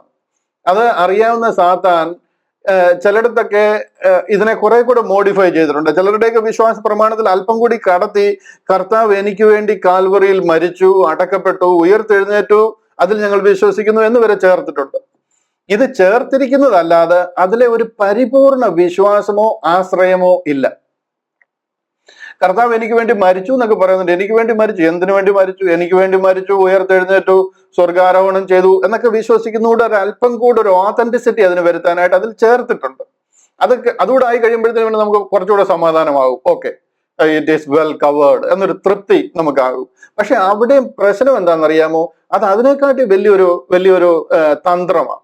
കാര്യം ഒരു പഴുതും വിട്ടിട്ടില്ല, എല്ലാം അടച്ചാണ് നമ്മൾ പോകുന്നത്. എല്ലാ കാര്യങ്ങളും നമ്മുടെ ക്ലിയർ ആണെന്ന് നമുക്കൊരു തോന്നൽ, ഒരു ധാരണ തരിക അത് ചെയ്യുന്നത്. അവിടെയും കർത്താവിന്റെ പാപങ്ങളുടെ പരിഹാരത്തിന് വേണ്ടി യാഗമായി അതിൽ കൂടെ ഞാൻ എൻ്റെ പാപം കഴുകിപ്പോയിരിക്കുന്നു, ഞാൻ പാപവിമുക്തനായിരിക്കുന്നു എന്നൊരു വിശ്വാസമോ ഒരു ഉറപ്പോ നമുക്ക് ലഭിക്കുന്നില്ല. അതിൽ ഒരു പരിപൂർണ വിശ്വാസമില്ല, അതിലെ പരിപൂർണ ആശ്രയമില്ല. അതുകൊണ്ടാണ് അടുത്ത സ്റ്റെപ്പുകൾക്ക് പോകുന്നത്. മാനസാന്തരം വേണം, മാനസാന്തരം എന്ന് പറഞ്ഞാൽ എന്താ? പിന്നെ നമ്മൾ മര്യാദയ്ക്ക് ജീവിക്കാൻ തുടങ്ങുകയാണ്. അതുവരെ ഉണ്ടായിരുന്ന കാര്യങ്ങളൊക്കെ വിട്ടിട്ട് കുറെ കൂടെ വൃത്തിയായിട്ട് ജീവിക്കാൻ തുടങ്ങുക. 4 പേര് കണ്ടു കഴിഞ്ഞാൽ പഴിക്കാത്ത രീതിയിൽ വൃത്തിയായിട്ട് പല കാര്യങ്ങളും ചെയ്തിരുന്നതൊക്കെ നിർത്തി കുറെ മാന്യനാകാൻ നോക്കുകയാണ്. താങ്കളുടെ ഈ മാന്യതയിലാണ് താങ്കളുടെ പാപങ്ങൾ കഴുകി കളയുന്നതെങ്കിൽ, അല്ലെങ്കിൽ അത് കഴിഞ്ഞു കഴിഞ്ഞാൽ താങ്കൾ ഒരു ജലസ്നാനം സ്വീകരിക്കാൻ പോവുക, താങ്കളുടെ ആ ജലസ്നാനത്തിലാണ് താങ്കൾ രക്ഷിക്കപ്പെടുന്നതെന്നുണ്ടെങ്കിൽ പിന്നെ കർത്താവ് മരിച്ചതിലും കർത്താവ് ക്രൂശിലൂടെ നിവർത്തിച്ച രക്ഷണയെ പ്രവർത്തിക്കും അർത്ഥമില്ലാതെ പോവുക. ഹല്ലേലൂയ. അതുകൊണ്ട് നമ്മുടെ രക്ഷാ പദ്ധതി എന്താണെന്ന് വാസ്തവമായിട്ട് മനസ്സിലാക്കുവാൻ, എന്തിനാണ് ദൈവം ഇന്ന് നമ്മളെ വീണ്ടെടുത്തിരിക്കുന്നത് എന്ന് നമ്മൾ മനസ്സിലാക്കുവാനായിട്ട് ഞാൻ നിങ്ങളെ വീണ്ടും വീണ്ടും ഓർപ്പിക്കുക. കർത്താവിന്റെ ക്രൂശിനെ വ്യർത്ഥമാക്കി കളയുക എന്ന് പറഞ്ഞു കഴിഞ്ഞാൽ കർത്താവിനെ അപമാനിക്കുന്നതിന് തുല്യമാണ്. കർത്താവിന്റെ ക്രൂശ് മരണത്തെ നിങ്ങളെ ആക്ഷേപിക്കുന്നതിന് തുല്യമാണ്. യഹൂദൻ ആക്ഷേപിച്ചതിനേക്കാൾ, നിനക്ക് ദൈവപുത്രനാണെന്നുണ്ടെങ്കിൽ ക്രൂശിൽ നിന്ന് ഇറങ്ങി വരാൻ പറഞ്ഞ് കർത്താവിനെ ആക്ഷേപിച്ചല്ലോ, ആ ആക്ഷേപിക്കുന്നതിനേക്കാൾ തുല്യമാണ് ഞങ്ങൾ ഇതിൽ വിശ്വസിക്കുന്നു എന്ന് പറഞ്ഞിട്ട് വേറെ 12 കൂട്ടം കാര്യങ്ങളൂടെ ചെയ്യാൻ പോകുന്നത് രക്ഷയ്ക്ക് വേണ്ടിയിട്ട്. എന്റെ ആ കമന്റിലൊക്കെ ഒരു ബ്രദർ എഴുതിയിരിക്കുന്നത്, ബ്രദറെ താങ്കൾ പറയുന്നതൊക്കെ ശരിയാണ്, പക്ഷെ എന്നുണ്ടെങ്കിൽ സ്നാനമൊന്നും വേണ്ടെന്നൊന്നും പറഞ്ഞു കളയല്ലേ എന്നാ. എന്റെ പൊന്നു സഹോദര, സ്നാനം വേണമെന്ന് ഉണ്ടായിരുന്നുണ്ടെങ്കിൽ പിന്നെ കർത്താവ് മരിച്ചതിൽ അർത്ഥമില്ലാതെ പോവുകയാണ്. അദ്ദേഹത്തിന് ആ സ്നാനത്തിൽ അങ്ങനെ കടിച്ചു തൂങ്ങി നിൽക്കുകയാണെന്നുള്ള, അതിലാണ് എന്തൊക്കെയോ അതിൽ കൂടെ നമുക്ക് ലഭിക്കുന്നു എന്നുള്ളത്. താങ്കളെ ഒരു വെള്ളത്തിലല്ല, ഒരു വർഷം മുഴുവൻ അറബിക്കടലിൽ മുക്കിയിട്ടിരുന്നാൽ കൂടെ താങ്കളുടെ ഒരു പാപവും മോചിക്കപ്പെടത്തില്ല. ദൈവവചനത്തെ അതിനെ ദൈവം നമുക്ക് വേണ്ടി നിവർത്തിച്ചിരിക്കുന്ന രക്ഷണ പ്രവൃത്തി എന്താണെന്ന് ആഴമായിട്ട് മനസ്സിലാക്കി കഴിയുമ്പോൾ താങ്കൾക്ക് അത് മനസ്സിലാവും. ഒരു ജലസ്നാനത്തിലും ഒരു പ്രവൃത്തിയിലും ഒരു ജഡവും രക്ഷിക്കപ്പെടത്തില്ല. ഇന്ന് നമുക്ക് വേണ്ടി തന്നിരുന്ന പ്രവൃത്തികളും ആയിരുന്നില്ല അത്. ഞാനൊരു വാക്യം പെട്ടെന്നൊന്ന് കാണിച്ചോട്ടെ, ഒരു വാക്യം മാത്രം പെട്ടെന്നൊന്ന് കാണിക്കാം. ഇവിടെ റോമാലേഖനം 11-ാം അധ്യായം അതിന്റെ 6-ാം വാക്യം, 11-ാം അധ്യായത്തിന്റെ 6-ാം വാക്യം. അവിടെ ഇങ്ങനെയാ പറയുന്നത്, ഇത് കണ്ടില്ലേ? 11-ാം അധ്യായത്തിന്റെ 6-ാം വാക്യം അവിടെ പറയാണ്, കൃപയാലെങ്കിൽ പ്രവൃത്തിയാൽ അല്ല, അല്ലെങ്കിൽ കൃപയല്ല. ഇന്ന് നിങ്ങൾ രക്ഷിക്കപ്പെട്ടിരിക്കുന്നത് ഒരു പ്രവൃത്തിയാലും അല്ല. താങ്കൾ എന്ത് ചെയ്ത് കാണിച്ചാലും അത് പ്രവൃത്തി, അതിലല്ല താങ്കളുടെ രക്ഷ. ഇവിടെ കണ്ടില്ലേ, ഇംഗ്ലീഷിൽ കണ്ടില്ല, അതിനെ എത്ര വിശാലമായിട്ട് എഴുതിയിരിക്കുന്ന ഒരു കാര്യമാണ്. മലയാളത്തിൽ ഒറ്റ ലൈനിൽ നിർത്തിയേക്കുന്ന കണ്ടോ? ഇതെല്ലാം എവിടെല്ലാം തന്ത്രങ്ങൾ ഉപയോഗിക്കാമോ, എവിടെല്ലാം അതിനെ ലൈറ്റ് ആക്കാൻ പറ്റുമോ അത്രയും ലൈറ്റ് ആക്കിയിരിക്കുക. ഒരാൾ ഇത് വായിച്ചു പോയി കഴിഞ്ഞാൽ അവൻ അവിടെ ഒന്നുകൂടെ നിന്ന് ചിന്തിക്കത്തില്ല ഇത് എന്തായി എഴുതിയിരിക്കുന്നത് എന്നുള്ളത്. ആ ഒറ്റ ട്യൂണിൽ വായിച്ചു പോകുന്ന കൂട്ടത്തിൽ വായിച്ച് അങ്ങനെ അങ്ങ് പോകും. കൃപയാലെങ്കിൽ പ്രവൃത്തിയാലല്ല, അല്ലെങ്കിൽ കൃപയല്ല എന്ന് പറഞ്ഞങ്ങ് പോകും. പക്ഷെ അവൻ എന്താ വായിച്ചതെന്ന് അറിയത്തില്ല. ഇംഗ്ലീഷിൽ എഴുതിയിരിക്കുന്നുണ്ട്, എത്രമാത്രം ഇമ്പോർട്ടൻസ് കൊടുത്താണ് കിങ് ജെയിംസ് വേർഷനിൽ അത് എഴുതിയിരിക്കുന്നത് നോക്കി. And if by grace then is it no more of works, otherwise grace is no more grace, but if it be of works then it is no more grace, otherwise work is no more work. എത്ര detail ആയിട്ട് പറഞ്ഞിരിക്കുന്ന കാര്യങ്ങളെയാ ഒറ്റ ലൈനിൽ കൃപയാലെങ്കിൽ പ്രവൃത്തിയാൽ അല്ലെങ്കിൽ കൃപയല്ല എന്ന് പറഞ്ഞു വിട്ടിരിക്കുക. അവിടെ എഴുതിയിരിക്കുന്ന കണ്ടോ എന്താ എഴുതിയിരിക്കുന്നതെന്ന്? ആൻഡ് ഇഫ് ബൈ ഗ്രേസ്, അത് കൃപയാലാണെങ്കിൽ then is it no more of works. പിന്നെ നിങ്ങളുടെ ഒരു വർക്കും ഇവിടെ, നിങ്ങളുടെ ഒരു പ്രവൃത്തിക്ക് ഇവിടെ ഒരു പ്രസക്തി ഇല്ല. അത് കൃപയാലാണെങ്കിൽ, ഇത് കൃപയാലാണെന്ന് പറഞ്ഞിട്ട് പറയുക. then is it no more of works, നിങ്ങളുടെ ഒരു പ്രവൃത്തിക്കും പ്രസക്തിയില്ല. otherwise grace is no more grace. പ്രവൃത്തികൾക്ക് പ്രസക്തി ഉണ്ടെന്നുണ്ടെങ്കിൽ പിന്നെ കൃപയല്ല. താങ്കൾ അധ്വാനിച്ചതിന്റെ പ്രതിഫലമാകട്ടെ, കൃപയാൽ കർത്താവ് ക്രൂശിക്കപ്പെട്ടതിനും ക്രൂശിലൂടെ ഒഴുകിയ രക്തത്തിനും ഒന്നും ഒരു പ്രസക്തി ഇല്ലാതെ പോകും. അതാ പറയുന്നത്. and if grace then is it no more of works, otherwise grace is no more grace, but if it be of work, ഇനി പ്രവൃത്തിയാലാണെന്ന് പറഞ്ഞു കഴിഞ്ഞാൽ then it is no more grace. പിന്നെ ഇവിടെ കൃപ കൊണ്ട് യാതൊരു പ്രയോജനവുമില്ല. നിങ്ങൾ ന്യായപ്രമാണത്തിൽ നിൽക്കാൻ ആഗ്രഹിക്കുന്നുവെങ്കിൽ യേശു ക്രിസ്തുവിനെ കൊണ്ട് നിങ്ങൾക്കൊരു പ്രയോജനമില്ല. നിങ്ങൾ കൃപയിൽ നിന്ന് വീണുപോയി എന്ന് പറയുന്നത് കൊണ്ട് then it is no more of grace, otherwise work is no more work. ഇത്രയും കാര്യങ്ങളെ കൃത്യമായിട്ട് പറഞ്ഞിരിക്കുന്നിടത്താണ് ഒരു ലൈനിൽ മലയാളം ബൈബിളിലൊക്കെ പറഞ്ഞു വിട്ടിരിക്കുന്നത്. കാര്യം എന്താണെന്നറിയാമോ? ഇതിനെയൊക്കെ വൃത്തിയായിട്ട് പറഞ്ഞു കഴിഞ്ഞാൽ പിന്നെ ഈ മത്തായി, മാർക്കോസ്, ലൂക്കോസ്, യോഹന്നാനിലൊക്കെ പറഞ്ഞിരിക്കുന്ന ഉപദേശം കൊണ്ട് എല്ലാം കൂടെ ചേർത്തുകൊണ്ട് പോകാൻ പറ്റത്തില്ല. ഇതിനെ എല്ലാം കൂടെ കോർത്തുണക്കി പോകാൻ പറ്റില്ല. അതിനു വേണ്ടിയിട്ടാണ് ഈ തന്ത്രങ്ങളെല്ലാം ഉപയോഗിക്കുന്നത്. അതിന് ഒരേ ഒരു ആൻസറേ ഉള്ളൂ, rightly divide the word of truth. സത്യവചനത്തെ യഥാർത്ഥമായി പ്രസംഗിക്കുക. അല്ലെന്നുണ്ടെങ്കിൽ നമ്മുടെ രക്ഷയ്ക്കായിട്ട് ദൈവം തന്നിരിക്കുന്ന രക്ഷാ പദ്ധതി എന്താണെന്ന് മനസ്സിലാക്കുക. ഉൽപ്പത്തി മുതൽ വെളിപ്പാട് വരെ പറഞ്ഞിരിക്കുന്ന ദൈവിക വചനമാണ്, ദൈവിക അരുളപ്പാടുകളാണ്. അത് നമ്മുടെ ബുദ്ധി ഉപദേശത്തിന് തന്നിരിക്കുന്നത്, നമ്മുടെ എന്താ പറയുന്നത്, നീതിയിലെ അഭ്യസനത്തിന് വേണ്ടി തന്നിരിക്കുന്നത്, നമ്മുടെ റീപ്രൂഫിന് വേണ്ടി തന്നിരിക്കുന്നത്. നമ്മുടെ രക്ഷാ പദ്ധതി പറഞ്ഞിരിക്കുന്നത് 13 ലേഖനങ്ങളിൽ കൂടിയാണ്. റോമ ലേഖനം മുതൽ ഫിലമോൻ എഴുതിയ ലേഖനം വരെയാണ് കർത്താവ് കാൽവറിയിൽ നിവർത്തിച്ച രക്ഷണീയ പദ്ധതിയുടെ പ്രസക്തി എന്താണെന്ന് പറഞ്ഞിരിക്കുന്നത്. അത് നമുക്ക് മനസ്സിലായില്ല എന്നുണ്ടെന്നുണ്ടെങ്കിൽ ഇതുപോലെ നമ്മൾ കൂട്ടിക്കുഴച്ച് ഒരു ക്രിസ്ത്യ ജീവിതം നയിക്കും. ഒരു ദിവസം മൂക്കിൽ നിന്ന് ശ്വാസം പോകും. ആ സെക്കൻഡിൽ താങ്കൾക്ക് മനസ്സിലാവുക എന്തായിരുന്നു സംഭവിച്ചത്, താങ്കൾ ചെയ്ത തെറ്റെന്തായിരുന്നു എന്നുള്ളത് മനസ്സിലാകും. പിന്നെ തിരിച്ചു വരാമെന്ന് വിചാരിച്ചാലുണ്ടല്ലോ, തീർന്നു, കാര്യം തീർന്നു. അതുകൊണ്ട് ഈ ലോകത്തിൽ നിന്ന് മാറ്റപ്പെടുന്നതിന് മുമ്പായിട്ട് ഗേറ്റ് മിനിസ്ട്രിയിൽ ചേരാനൊന്നുമല്ല, ഇവിടെ നിന്ന് ആരെയും ചേർക്കാൻ നമുക്ക് ഒരു നിർബന്ധവുമില്ല. നമുക്കിവിടെ വലിയൊരു പ്രസ്ഥാനം വളർത്താനുള്ള യാതൊരു താല്പര്യവുമില്ല. ഈ സത്യം ഞങ്ങൾ ഓരോരുത്തരും മരിക്കുന്നവരെ പ്രസംഗിച്ചുകൊണ്ടിരിക്കും. നിങ്ങൾക്ക് എവിടെ വേണമെന്നെങ്കിൽ ചേരാം, ഒരു പ്രശ്നവുമില്ല. പക്ഷെ ഈ സത്യം മനസ്സിലാക്കിയിട്ട് മരിച്ചാൽ നിങ്ങൾക്ക് കൊള്ളാം. ഇല്ല എന്നുണ്ടെന്നുണ്ടെങ്കിൽ നിങ്ങൾ തന്നെ അത് തെരഞ്ഞെടുത്തു എന്ന് വിചാരിക്കുക.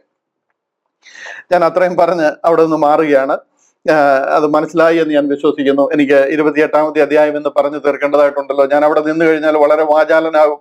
2-3 മിനിറ്റ് പറയാൻ തുടങ്ങി കഴിഞ്ഞാൽ 2 ദിവസം വേണമെങ്കിൽ ഞാൻ അവിടെ നിന്ന് സംസാരിക്കാം. അതുപോലത്തെ ആഴമായ ഒരു സംഗതിയാണ് ഇന്ന് ജനത്തിന് മനസ്സിലാകാതെ കിടക്കുന്ന ഒരു സംഗതിയാണ്. ദൈവം അതിനായിട്ട് ജനത്തിന്റെ കണ്ണു തുറക്കട്ടെ. സാത്താന്റെ ആ അന്ധകാരത്തിൽ നിന്ന് അനേകരെ ദൈവം വിടുവിക്കട്ടെ. ഈ ലോകത്തിന്റെ ഈ അന്ധകാരത്തിന്റെ ദേശാധിപതി, ലോകാധിപതി, അതിൽ നിന്ന് ദൈവം വിടുതൽ കൊടുക്കട്ടെ എന്ന് ഞാൻ പ്രാർത്ഥിക്കുന്നു. ബുക്ക് ഓഫ് ആക്ട്സ് അതിന്റെ 28-ാമത്തെ അധ്യായത്തിലേക്ക് നമ്മൾ വരികയാണ്. 28-ാമത്തെ അധ്യായം. 27-ാമത്തെ അധ്യായത്തിൽ നമ്മൾ ചിന്തിച്ചു, പൗലോസ് അപ്പോസ്തലനെ ഹാൻഡ് ഓവർ ചെയ്യുന്നു. ജൂലിയാസ് എന്ന് പറയുന്ന ആ ഒരു ശതാധിപന് ഹാൻഡ് ഓവർ ചെയ്യുന്നു. കൈസരിയയിലെ ജയിലിലായിരുന്നു. അവിടെ നിന്ന് യൂലിയാസിന് ഹാൻഡ് ഓവർ ചെയ്യുന്നു. പൗലോസിന്റെ കൂടെ അരിസ്തർഹോസും ലൂക്കോസും കൂടെ പോകുന്നു. കൈസരിയിൽ നിന്ന് യാത്ര ആരംഭിച്ച് സീദോനിലെത്തുന്നു. സീദോൻ എന്ന് പറയുന്നത് ലെബനോനിലെ ഒരു പോർട്ട് സിറ്റിയാണ്. അവിടെ നിന്ന് കപ്പൽ കയറാനായിട്ട് അലക്സാൻഡ്രിയയിൽ നിന്ന് വരുന്ന ഒരു ചരക്ക് കപ്പൽ അതിൽ കയറുന്നു. അങ്ങനെ മൂറ, ടർക്കിയിലെയാണ് മൂറ എന്ന് പറയുന്ന പട്ടണം. ആ മൂറ പട്ടണം, അതായത് കുപ്രോസ് ദ്വീപിന്റെ മറപറ്റി പോകുന്നു, ഓടുന്നു. മൂറയിലെത്തുന്നു. മൂറയിൽ നിന്ന് ലസയ്യ എന്ന് പറയുന്ന സ്ഥലത്തും പിന്നീട് ശുഭ തുറമുഖം എന്ന് പറയുന്ന ഫെയർ ഹെവൻസ് എന്ന് പറയുന്ന സ്ഥലത്തും എത്തിച്ചേരുന്നു. അതെല്ലാം കടലിന് നടുക്കുള്ള ചെറിയ ദ്വീപുകളാണ് ശുഭ തുറമുഖം എന്നൊക്കെ പറയുന്നത്. അവിടെ നിന്ന് പുറപ്പെടരുത്, കാര്യം ശീതകാലം ആരംഭിച്ചിരിക്കുക. നമുക്കറിയാം ഒക്ടോബർ മാസത്തിലാണ് ഇവരുടെ ആ യോം കിപ്പോർ എന്ന് പറയുന്ന ആ ഒരു പെരുന്നാൾ ഉള്ളത്, അതായത് മഹാപാപ പരിഹാര പെരുന്നാൾ. ആ നോമ്പ്, അതിന്റെ നോമ്പിനെ കുറിച്ചാണ് പറഞ്ഞിരുന്നത്. നോമ്പും കഴിഞ്ഞിരിക്കാൻ എന്ന് പറയുന്ന ആ യോം കിപ്പോർ ആണ്, അല്ലെങ്കിൽ ആ പാപ പരിഹാരം. ഒക്ടോബർ 7-ാം തീയതി നടന്നത് കഴിഞ്ഞ വർഷം അവിടെ അറ്റാക്ക് ഉണ്ടായതൊക്കെ അതിന്റെ സമയത്താണ്. ആ മഹാപാപ പരിഹാര പെരുന്നാൾ കഴിഞ്ഞ സമയങ്ങളിലാണ് അവിടെ യാത്ര തിരിക്കുന്നത്. അതായത് നല്ല തണുപ്പ് ആരംഭിക്കുക, ശീതകാലം ആരംഭിക്കുക. അത് ശീതകാലം കഴിച്ചുകൂട്ടാൻ പറ്റാത്ത സ്ഥലമാകിയാൽ ആ ദ്വീപിൽ നിന്ന് കഴിഞ്ഞാൽ അവർ പെട്ടുപോകും എന്ന് അവർക്ക് പേടിയുണ്ടായിരുന്നു. എന്നാൽ പൗലോസ് അപ്പോസ്തലൻ തന്നോട് കർത്താവിൽ കൂടെ ആലോചന ലഭിച്ചിട്ട് അവരോട് പറഞ്ഞു, ഇവിടെ നിന്ന് പോകരുത്, ഇവിടെ നിൽക്കുന്നത് തന്നെയാണ് നമുക്ക് നല്ലത്. ഈ ശീതകാലം കഴിഞ്ഞതിന് ശേഷം ഇവിടുന്ന് പോകാമെന്ന് പറഞ്ഞെങ്കിലും ആ ശതാധിപന് കുറെ കൂടെ മാലുമിയുടെ ഉപദേശമായിരുന്നു താല്പര്യം. മാലുമി എന്ന് പറയുന്ന കപ്പിത്താനാണ്. അതുപോലെ തന്നെ കപ്പൽ ഉടമസ്ഥനും അവരെ സ്ഥിരം പോകുന്നതും അവർക്ക് കുറെ കൂടെ പരിചയമുള്ളതുകൊണ്ട് ശതാധിപൻ അവരുടെ വാക്ക് കേട്ടു. കൂട്ടത്തിൽ തെക്കൻ കാറ്റും അടിക്കുവാനായിട്ടിടയായി. തെക്കൻ കാറ്റ് എന്ന് പറയുന്നത് ഒരു മന്ദമാരുതനാണ്. അതായത് എന്താ പറയുന്നത്, ഒരു നല്ല കാറ്റാണ്. അത് പാക്കപ്പല, അത് പായ അതിന് നേരെ തുറന്നു കൊടുത്തു കഴിഞ്ഞാൽ ആ ഡയറക്ഷനിൽ പൊക്കൊണ്ടേയിരിക്കും. നല്ല നല്ല കാറ്റിനെയാണ് തെക്കൻ കാറ്റ് എന്ന് പറയുന്നത്. അതുകൂടെ കണ്ടു കഴിഞ്ഞപ്പോഴത്തേന് അവർക്കൊരു കൺഫർമേഷൻ പോലെ കിട്ടി, ഇവിടുന്ന് പോകുന്നതാണ് നല്ലതെന്നുള്ളത്. അങ്ങനെ അവരവിടുന്ന് യാത്ര തിരികെയും. എന്നാൽ ദൈവഹിതം അല്ലായിരുന്നു. അങ്ങനെ അതിന് കുറച്ച് പോയി കഴിഞ്ഞപ്പോഴത്തേന് തന്നെ ഈശാന മൂലൻ എന്ന് പറയുന്ന ഭയങ്കര കൊടുങ്കാറ്റ് അടിക്കുവാനായിട്ടിടയായി.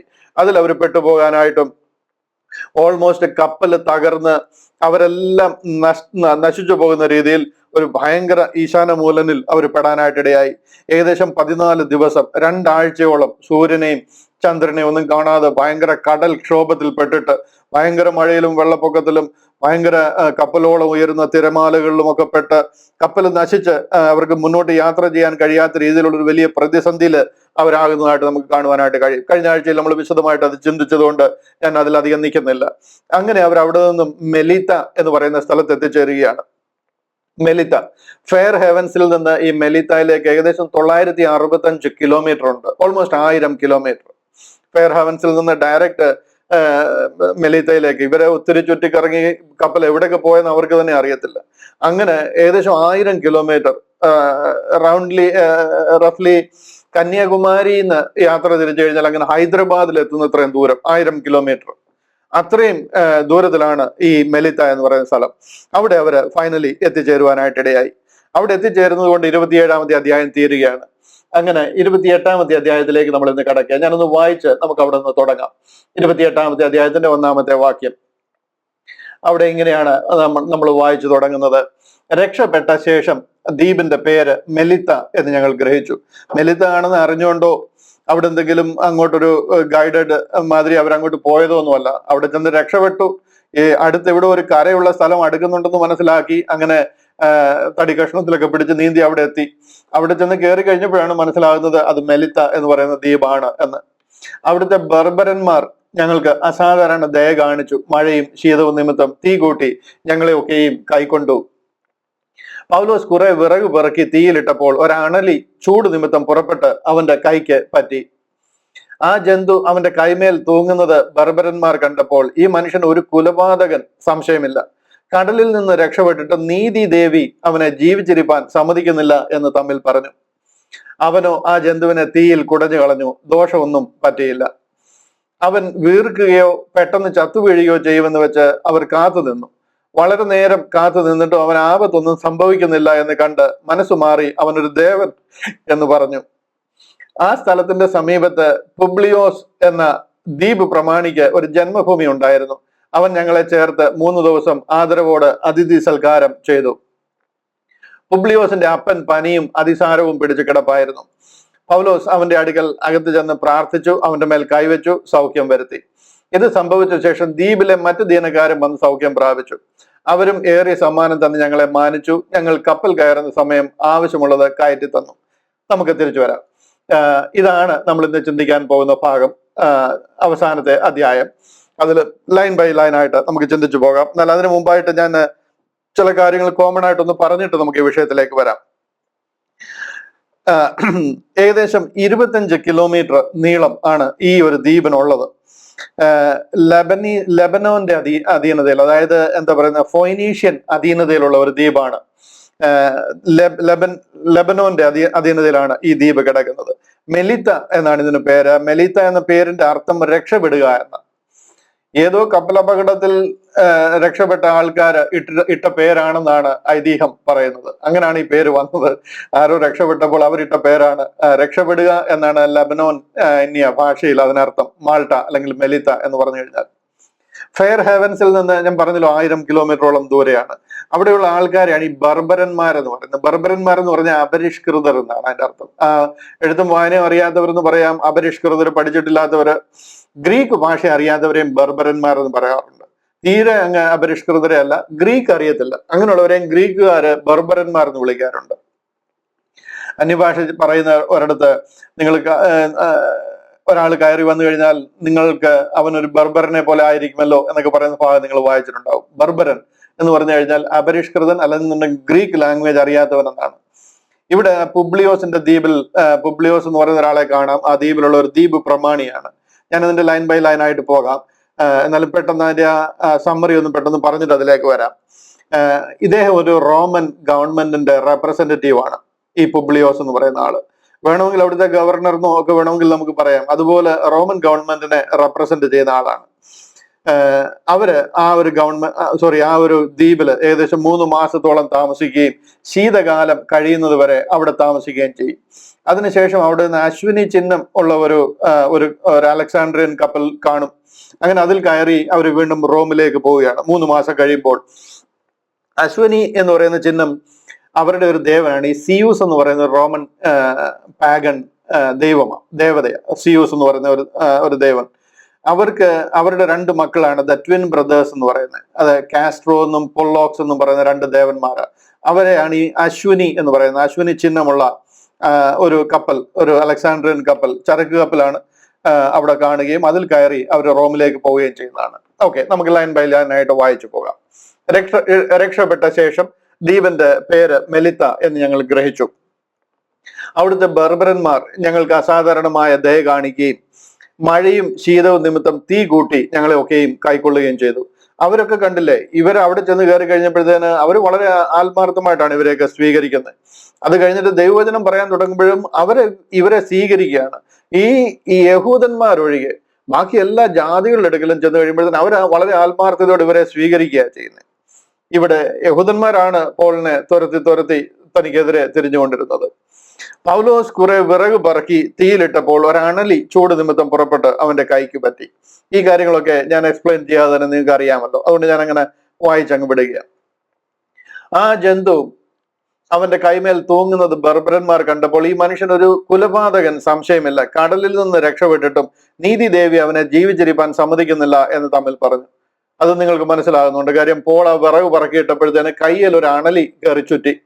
ആ ചുറ്റിക്കുന്നത് കണ്ടു കഴിഞ്ഞപ്പോൾ അവിടെയുള്ള ആൾക്കാർ വിചാരിച്ചു ദൈവം ഇവനെ രക്ഷപ്പെടാൻ അനുവദിക്കുന്നില്ല, ഇത്രയും ഭയങ്കര കപ്പൽ അപകടത്തിൽ നിന്ന് രക്ഷിക്കപ്പെട്ടിട്ട് വന്നിട്ടും ഇവന്റെ കയ്യിൽ പാമ്പ് കടിക്കണം. കാര്യം ഇടി വെട്ടിയവനെ പാമ്പ് കടിക്കാൻ നമ്മൾ പറയാമല്ലോ, അതുമാതിരി ഒരു സംഭവമാണ് ഈ ഉണ്ടായിരിക്കുന്നത്. അതിന്റെ കാര്യം നീതിദേവി ഇവൻ ജീവിച്ചിരിക്കണമെന്ന് ആഗ്രഹിക്കുന്നില്ല, അതുകൊണ്ടാണ് ഇവന്റെ കയ്യിൽ ഈ അണലി കയറി ചുറ്റിയിരിക്കുന്നത്. അവനെ കടിച്ചിട്ടുമുണ്ട്. അതുകൊണ്ട് അവൻ ഇപ്പോഴ് ആ ജന്തുവിനെ തീയിൽ കുടഞ്ഞു കളഞ്ഞു, ദോഷമൊന്നും പറ്റിയില്ല. ഇപ്പം മരിച്ചു വീഴും എന്ന് വിചാരിച്ച് അവർ നോക്കി നിൽക്കുക. കാര്യം അണലിയാണെന്ന് ചുമ്മാ പറയുന്നതല്ല, കാര്യം ലൂക്കോസ് കൂടുണ്ട്. അവർക്ക് ഈ കാര്യങ്ങളെ കുറിച്ച് വ്യക്തമായിട്ട് അറിയാം, ഏത് പാമ്പാ കടിച്ചിരിക്കുന്നുണ്ട്. ലൂക്കോസ് ഡോക്ടറാ, അതുകൊണ്ട് തന്നെ വളരെ വ്യക്തമായിട്ട് പറയുന്ന കാര്യങ്ങളെല്ലാം കറക്റ്റ് ആയിട്ടാണ് മനസ്സിലാക്കി പോകുന്നത്. ഇവിടെ ആ അണലി കടിച്ചു കഴിഞ്ഞാൽ മരിച്ചു വീഴേണ്ടതാ, അവൻ വീർക്കുകയോ പെട്ടെന്ന് ചത്തു വീഴുകയോ ചെയ്യും. അതാണ് സാധാരണ സംഭവിക്കേണ്ടത് എന്ന് വെച്ച് അവർ കാത്തു നിന്നു. വളരെ നേരം കാത്തു നിന്നിട്ടും അവൻ ആപത്തൊന്നും ഭവിക്കുന്നില്ല എന്ന് കണ്ട് മനസ്സ് മാറി അവനൊരു ദേവൻ എന്ന് പറഞ്ഞു.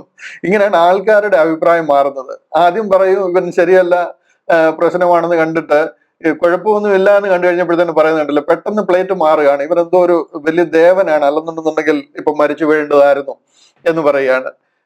മനസ്സ് മാറി അവനൊരു ദേവൻ എന്ന് പറഞ്ഞു. നമ്മളെക്കുറിച്ചും ഇങ്ങനെയൊക്കെ പറയാനുള്ള സാഹചര്യങ്ങളും ചാൻസുകളും ഒക്കെ ഉണ്ട്. ഇതൊന്നും കണ്ട് നമ്മൾ ഇതിനെ ഒന്നും കെയർ ചെയ്യല്ല. ഇതൊക്കെ ഇങ്ങനെ പലതും കേൾക്കുമ്പോൾ ഒരു സൈഡിൽ കൂടെ അതിനെയൊക്കെ അങ്ങ് വിട്ടേക്കുക. ഇതൊന്നും കേട്ടിട്ട് നിഗളിക്കാനോ ഞെളിയാനോ ഭാരപ്പെടാനോ ഒന്നും പോകല്ല. ഇതൊക്കെ ഒരു സൈഡിൽ കൂടെ വരും, ആ സൈഡിൽ കൂടെ അതിനെ വിടുക. നമ്മളെ ഏൽപ്പിച്ചിരിക്കുന്ന ഒരു ഉത്തരവാദിത്വമുണ്ട്, അതിൽ ഫോക്കസ് ചെയ്ത് കാര്യങ്ങൾ മുന്നോട്ട് കൊണ്ടുപോവുക. 7, ആ സ്ഥലത്തിന്റെ സമീപത്ത് പുബ്ലിയോസ് എന്ന ദ്വീപ് പ്രമാണിക്ക് ഒരു ജന്മഭൂമി ഉണ്ടായിരുന്നു. ആ ദ്വീപ് പ്രമാണിയാണ് ഈ പുബ്ലിയോസ് എന്ന് പറയുന്നത്. പ്രമാണി എന്ന് പറയാൻ കാര്യം അദ്ദേഹം അവിടുത്തെ ഒരു എന്താ പറയുന്നത് ഒരു റെപ്രസെന്റേറ്റീവ് ആണ്, ഗവൺമെന്റിന്റെ റെപ്രസെന്റേറ്റീവ് ആണ്. അവൻ ഞങ്ങളെ ചേർത്ത് 3 ദിവസം ആദരവോടെ അതിഥി സൽക്കാരം ചെയ്തു. കണ്ടില്ലേ, അവരെല്ലാവരും സ്വീകരിക്കുകയാണ്. 3 മാസത്തോളം അതിഥി സൽക്കാരം ചെയ്യുക, അവരെ സ്വീകരിച്ചേക്കുക. 276 പേരാ കപ്പലിൽ വന്ന് ഇറങ്ങിയേക്കുന്നത്, നീന്തി കരയ്ക്ക് കയറിയേക്കുന്നത്. ചെറിയ കാര്യമല്ലത്. അവരെ സ്വീകരിച്ച് അവർക്ക് അതിഥി സൽക്കാരം ചെയ്തു. പുബ്ലിയോസിന്റെ അപ്പൻ പനിയും അതിസാരവും പിടിച്ച കിടപ്പായിരുന്നു. പൗലോസ് അവന്റെ അടുക്കൽ അകത്ത് ചെന്ന് പ്രാർത്ഥിച്ചു, അവന്റെ മേൽ കൈവച്ചു, സൗഖ്യം വരുത്തി. ഇവിടെയൊക്കെ സൗഖ്യം കൊടുക്കേണ്ടത് ആവശ്യമാണ്. മനസ്സിലായ ചില സാഹചര്യങ്ങളാണ്. ഇതാ പറയുന്നത്, ദൈവത്തിന്റെ ഡിസ്ക്രിപ്ഷനിലാണ് ഈ കാര്യങ്ങളൊക്കെ ഇരിക്കുന്നത്. അപ്പോൾ അവിടെ ചെന്ന് കൈവച്ച് കഴിഞ്ഞപ്പോഴത്തേന് സൗഖ്യം ലഭിക്കുന്നുണ്ടല്ലേ. അതൊക്കെ നിർത്തി കളഞ്ഞു എന്നല്ല അതിന്റെ അർത്ഥം, സൗഖ്യം ലഭിക്കത്തില്ല എന്നല്ല. ഇതെല്ലാം ദൈവപ്രവൃത്തി വെളിപ്പെടുവാനായിട്ട് ദൈവഹിതത്തിനനുസരിച്ച് കാര്യങ്ങൾ നടക്കും. നമ്മുടെ ആവശ്യങ്ങളെ നമ്മൾ സ്തോത്രത്തോടെ ദൈവത്തെ അറിയിക്കുക വേണ്ടത്. പോളിനൊരു പ്രോബ്ലം ഉണ്ടായിട്ട് പ്രാർത്ഥിച്ചിട്ട് പോലും സൗഖ്യം കിട്ടിയിട്ടില്ല. പൗലോസിന്റെ കൂടെ ഉണ്ടായിരുന്ന എപ്പഫ്രാദിത്തോസ് അദ്ദേഹം മരിപ്പാറായി കിടന്നിട്ട് പ്രാർത്ഥിച്ചിട്ട് സൗഖ്യം കിട്ടിയിട്ടില്ല. പക്ഷെ ഇതെല്ലാം ദൈവഹിതവും ദൈവിക പദ്ധതിയും നിറവേറാനായിട്ട്. ഇവിടൊക്കെ അതിനുശേഷം വലിയ ആരാധന ഉണ്ടാകുക മാൾട്ടയില്. മനസ്സിലായോ? കാര്യങ്ങളെ മനസ്സിലാക്കുവാനായിട്ടും ഇവര് ദൈവദാസന്മാരാണെന്നും ദൈവം അയച്ചിരിക്കുന്ന അപ്പസ്തോലനാണെന്നും ദൈവഹിതമാണ് ഈ നിറവേറുന്നതെന്നും ഒക്കെ മനസ്സിലാക്കുവാൻ വേണ്ടിയിട്ട് അവിടെ കാര്യങ്ങൾ നടക്കും. അതുപോലെ നമ്മൾ ഇന്ന് പ്രാർത്ഥിച്ചു കഴിഞ്ഞാലും ഈ സൗഖ്യം ഉണ്ടാകും. പക്ഷെ എന്നുണ്ടെങ്കിൽ ഇത് ആരെയും എഴുതി കൊടുത്തിരിക്കുന്ന ഒരു പ്ലെയിൻ ഇതുമാതിരി എഴുതി കൊടുത്തിരിക്കുന്ന ഒരു വരമൊന്നുമല്ല. ദൈവഹിതം നിറവേറാനായിട്ട് നമ്മളിൽ ആര് പ്രാർത്ഥിച്ചു കഴിഞ്ഞാലും, കൃപയിൽ ആശ്രയിച്ച് കാര്യങ്ങൾക്ക് വേണ്ടി അപേക്ഷിച്ചു കഴിഞ്ഞാൽ അത് ദൈവഹിതമാണെന്നുണ്ടെങ്കിൽ അത് നിറവേറും. അതാണ് ഇവിടെ നടന്നിരിക്കുന്നത്. പുബ്ലിയോസിന്റെ അപ്പൻ പനിയും അതിസാരവും പിടിച്ച് കിടപ്പായിരുന്നു. പൗലോസ് അവന്റെ അടുക്കൽ അകത്ത് ചെന്ന് പ്രാർത്ഥിച്ച് അവന്റെ മേൽ കൈവച്ചു, സൗഖ്യം വരുത്തി. ഇത് സംഭവിച്ച ശേഷം ദ്വീപിലെ മറ്റു ദീനക്കാരും വന്ന് സൗഖ്യം പ്രാപിച്ചു. മറ്റുള്ളവർക്കും അത് അനുഗ്രഹമായി തീർന്നു. അവരും ഏറിയ സമ്മാനം തന്ന് ഞങ്ങളെ മാനിച്ചു. ഞങ്ങൾ കപ്പൽ കയറുന്ന സമയം ആവശ്യമുള്ളത് കയറ്റി തന്നു. കണ്ടില്ലേ എന്താ ഒരു അതിഥി സൽക്കാരം അവിടെ നടക്കുന്നതെന്ന്. മുന്നോട്ട് നോക്കിക്കഴിഞ്ഞാൽ 3 മാസം കഴിഞ്ഞ ശേഷം ആ ദ്വീപിൽ ശീതകാലം കഴിച്ചു കിടന്നിരുന്ന അശ്വിനി ചിഹ്നമുള്ള ഒരു അലക്സാണ്ട്രിയ കപ്പൽ ഞങ്ങൾ കയറി പുറപ്പെട്ടു. ഇതാ ഞാൻ പറഞ്ഞത്, ശീതകാലം കഴിച്ച് പോകാൻ വയ്യാതെ അവിടെ കിടന്നിരുന്ന ഒരു അലക്സാണ്ട്രിയ കപ്പലുണ്ട്. എന്താ ഈ അലക്സാണ്ട്രിയ കപ്പൽ എന്ന് ഞാൻ കഴിഞ്ഞ പ്രാവശ്യം പറഞ്ഞു. കാര്യം അലക്സാണ്ട്രിയയിൽ നിന്നാണ് റോമിന് ഗോതമ്പ് കൊണ്ടുപോകുന്നത്. ഈജിപ്തിലെ ഗോതമ്പാണ് റോമിലേക്ക് കൊണ്ടുപോകുന്നത്. അങ്ങനെ ഗോതമ്പ് കയറ്റി പോകുന്ന ചരക്ക് കപ്പലാണ്. അലക്സാണ്ട്രിയയിൽ നിന്നാണ് പോകുന്നത്. ഈജിപ്തിലെ പ്രധാന തുറമുഖ പട്ടണം അലക്സാണ്ട്രിയ. അലക്സാണ്ട്രിയൻ കപ്പലിൽ റോമിലേക്ക് പോവുകയാണ്. അതിൽ കയറിയാണ് ഇവർ പോകുന്നത്. ചിഹ്നമുള്ളൊരു അലക്സാണ്ട്രിയ കപ്പൽ കണ്ട് ഞങ്ങൾ അതിൽ കയറി പുറപ്പെട്ടു. സിറാക്കുസ എന്ന് പറയുന്ന സ്ഥലത്ത് കരയ്ക്കിറങ്ങി 3 നാൾ പാർത്തു. അവിടുന്ന് ചുറ്റി ഓടി റെഗ്യോനിലെത്തി. അവിടെ നിന്ന് നേരെ സിറാക്കുസെ എന്ന് പറയുന്ന സ്ഥലവും അവിടുന്ന് റെഗ്യോനിലും എത്തി. അവിടെ നിന്നാണ് പുത്തിയോലി എന്ന് പറയുന്ന സ്ഥലത്ത് ചെല്ലണം. ഈ പുത്തിയോലിയിലാണ് ഈ ചരക്ക് കപ്പലുകളെല്ലാം ടെർമിനേറ്റ് ആവുന്നത്. അതിനുശേഷം പിന്നെ കപ്പലില്ല. അതാണ് എൻ്റെ ലാസ്റ്റ് സ്റ്റേഷൻ എന്ന് വേണമെങ്കിൽ പറയാം. അവിടെ ടെർമിനേറ്റ് ആവും.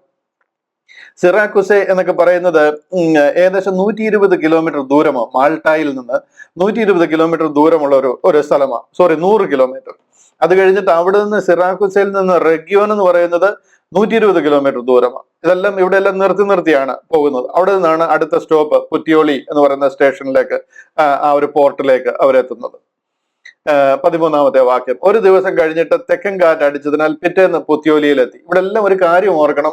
ഇവരിവിടെ ഇറങ്ങുന്നിടത്തൊക്കെ പോളിനെ ഇവർക്കൊക്കെ അറിയാം. കാര്യം എന്താണെന്ന് പറഞ്ഞാൽ റോമാ ലേഖനം എഴുതിയിട്ടുണ്ട് പോള്. ഇവിടുത്തെ കാര്യങ്ങളെ കുറിച്ചൊക്കെ പോൾ അപ് ടു ഡേറ്റ് ആണ്, കാര്യങ്ങൾ അപ്ഡേറ്റഡ് ആണ്. ഇവിടെ പോളിനെ കണ്ടു കഴിഞ്ഞാൽ, പോൾ ഇറങ്ങിക്കഴിഞ്ഞാൽ അവരോട് ആരാധന കൂടാൻ മാത്രം പല സഭകളും ഓൾറെഡി അവിടെ ഉണ്ട്. പോള് റോമിലെ സഭകൾക്ക് വേണ്ടിയിട്ട് ലേഖനം എഴുതി കൊടുത്തിരിക്കുന്നതും അങ്ങനെ പോളിനെ അറിയാവുന്നവരുണ്ട്.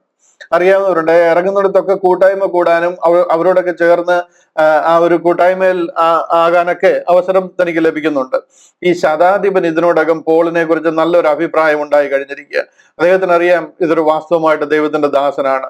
താൻ ഒരു എന്താ പറയുന്നത്, ഒരു വിട്ടേച്ച് ഓടിപ്പോവുകയോ അങ്ങനെ പോകുന്ന ഒരാളല്ല. അതുകൊണ്ട് പൂർണ്ണ സ്വാതന്ത്ര്യം കൊടുത്ത് അവിടെയും ഇറങ്ങുന്നിടത്തൊക്കെ അവരുടെ സഹോദരന്മാരെ കാണാനുള്ള അധികാരവും സ്വാതന്ത്ര്യവും ഒക്കെ തനിക്ക് കൊടുക്കുന്നുള്ളതായിട്ട് കാണാം. ഒരു ദിവസം കഴിഞ്ഞിട്ട് തെക്കൻ കാറ്റ് അടിച്ചതിനാൽ പിറ്റേന്ന് പുത്തിയോലിയിലേക്ക് പോയി. ഇതാണ് ലാസ്റ്റ് പോർട്ട്. അവിടെ സഹോദരന്മാരെ കണ്ട് തങ്ങളോട് കൂടെ 7 നാൾ താമസിക്കണമെന്ന് അവൻ അപേക്ഷിച്ചു. സഹോദരന്മാരെ കണ്ടു എന്നൊക്കെ പറയുന്നത് അവിടുത്തെ ചർച്ചുകളാണ്. അവിടെ എല്ലാം പോളിനെ അറിയാം. കാര്യം പോൾ എഴുതി കൊടുത്തിരിക്കുന്ന ഉപദേശവും റോമാ ലേഖനം ഇവിടെ എല്ലാം വായിക്കുകയും അവരെല്ലാം അത് ഫോളോ ചെയ്യുകയും ചെയ്യുന്ന ആൾക്കാരാണ്. ഒട്ടുമുക്കാലും പേർക്ക് അവിടെ നല്ലൊരു ശതമാനം ആൾക്കാർ പോളിനെ അറിയാവുന്നവരും ആ ഉപദേശം ഫോളോ ചെയ്യുന്നവരും ഉണ്ട്. അവിടെയാണ് സഹോദരന്മാരെ കണ്ടു. അവൻ അപേക്ഷിച്ചു. ഞങ്ങൾ കുറെ നാൾ താമസിക്കണമെന്ന് അവർ അപേക്ഷിച്ചു. കണ്ടില്ലേ? പിന്നെ ഞങ്ങൾ റോമയിലെത്തി. പിന്നെ ഈ റോമയിലെത്തി എന്ന് പറയുന്നത് കടൽ മാർഗമല്ല. അതിനുശേഷം അവിടുന്ന് ഏകദേശം ഒരു 70 കിലോമീറ്റർ, 70 അല്ല, ഈ പുത്തിയോലിയിൽ നിന്നും റോമിലേക്ക് റൗണ്ട് അബൌട്ട് 185 കിലോമീറ്റേഴ്സ് ഉണ്ട്. ഓൾമോസ്റ്റ് 200 കിലോമീറ്ററിനടുത്തുണ്ട്. അവിടെ പോകുന്നത് ഒരു അപ്പിയൻ ഹൈവേ എന്ന് പറയുന്ന ഒരു റോഡുണ്ട്. ഈ സ്ഥലത്ത് നിന്ന് പുത്തിയോലി എന്ന് പറയുന്നിടത്ത് അപ്പിയൻ റോഡ് എന്ന് പറയുന്ന ഒരു അപ്പിയൻ ക്ലൗഡിയസ് എന്ന് പറയുന്ന ഒരാള് പണി കഴിപ്പിച്ചതാണ്. അദ്ദേഹത്തിന്റെ പേരിൽ അറിയപ്പെടുന്ന റോഡാണ്. ആ റോഡിൽ വഴിയാണ്, പിന്നെ കരമാർഗമാണ് റോമിലേക്ക് പോകുന്നത്.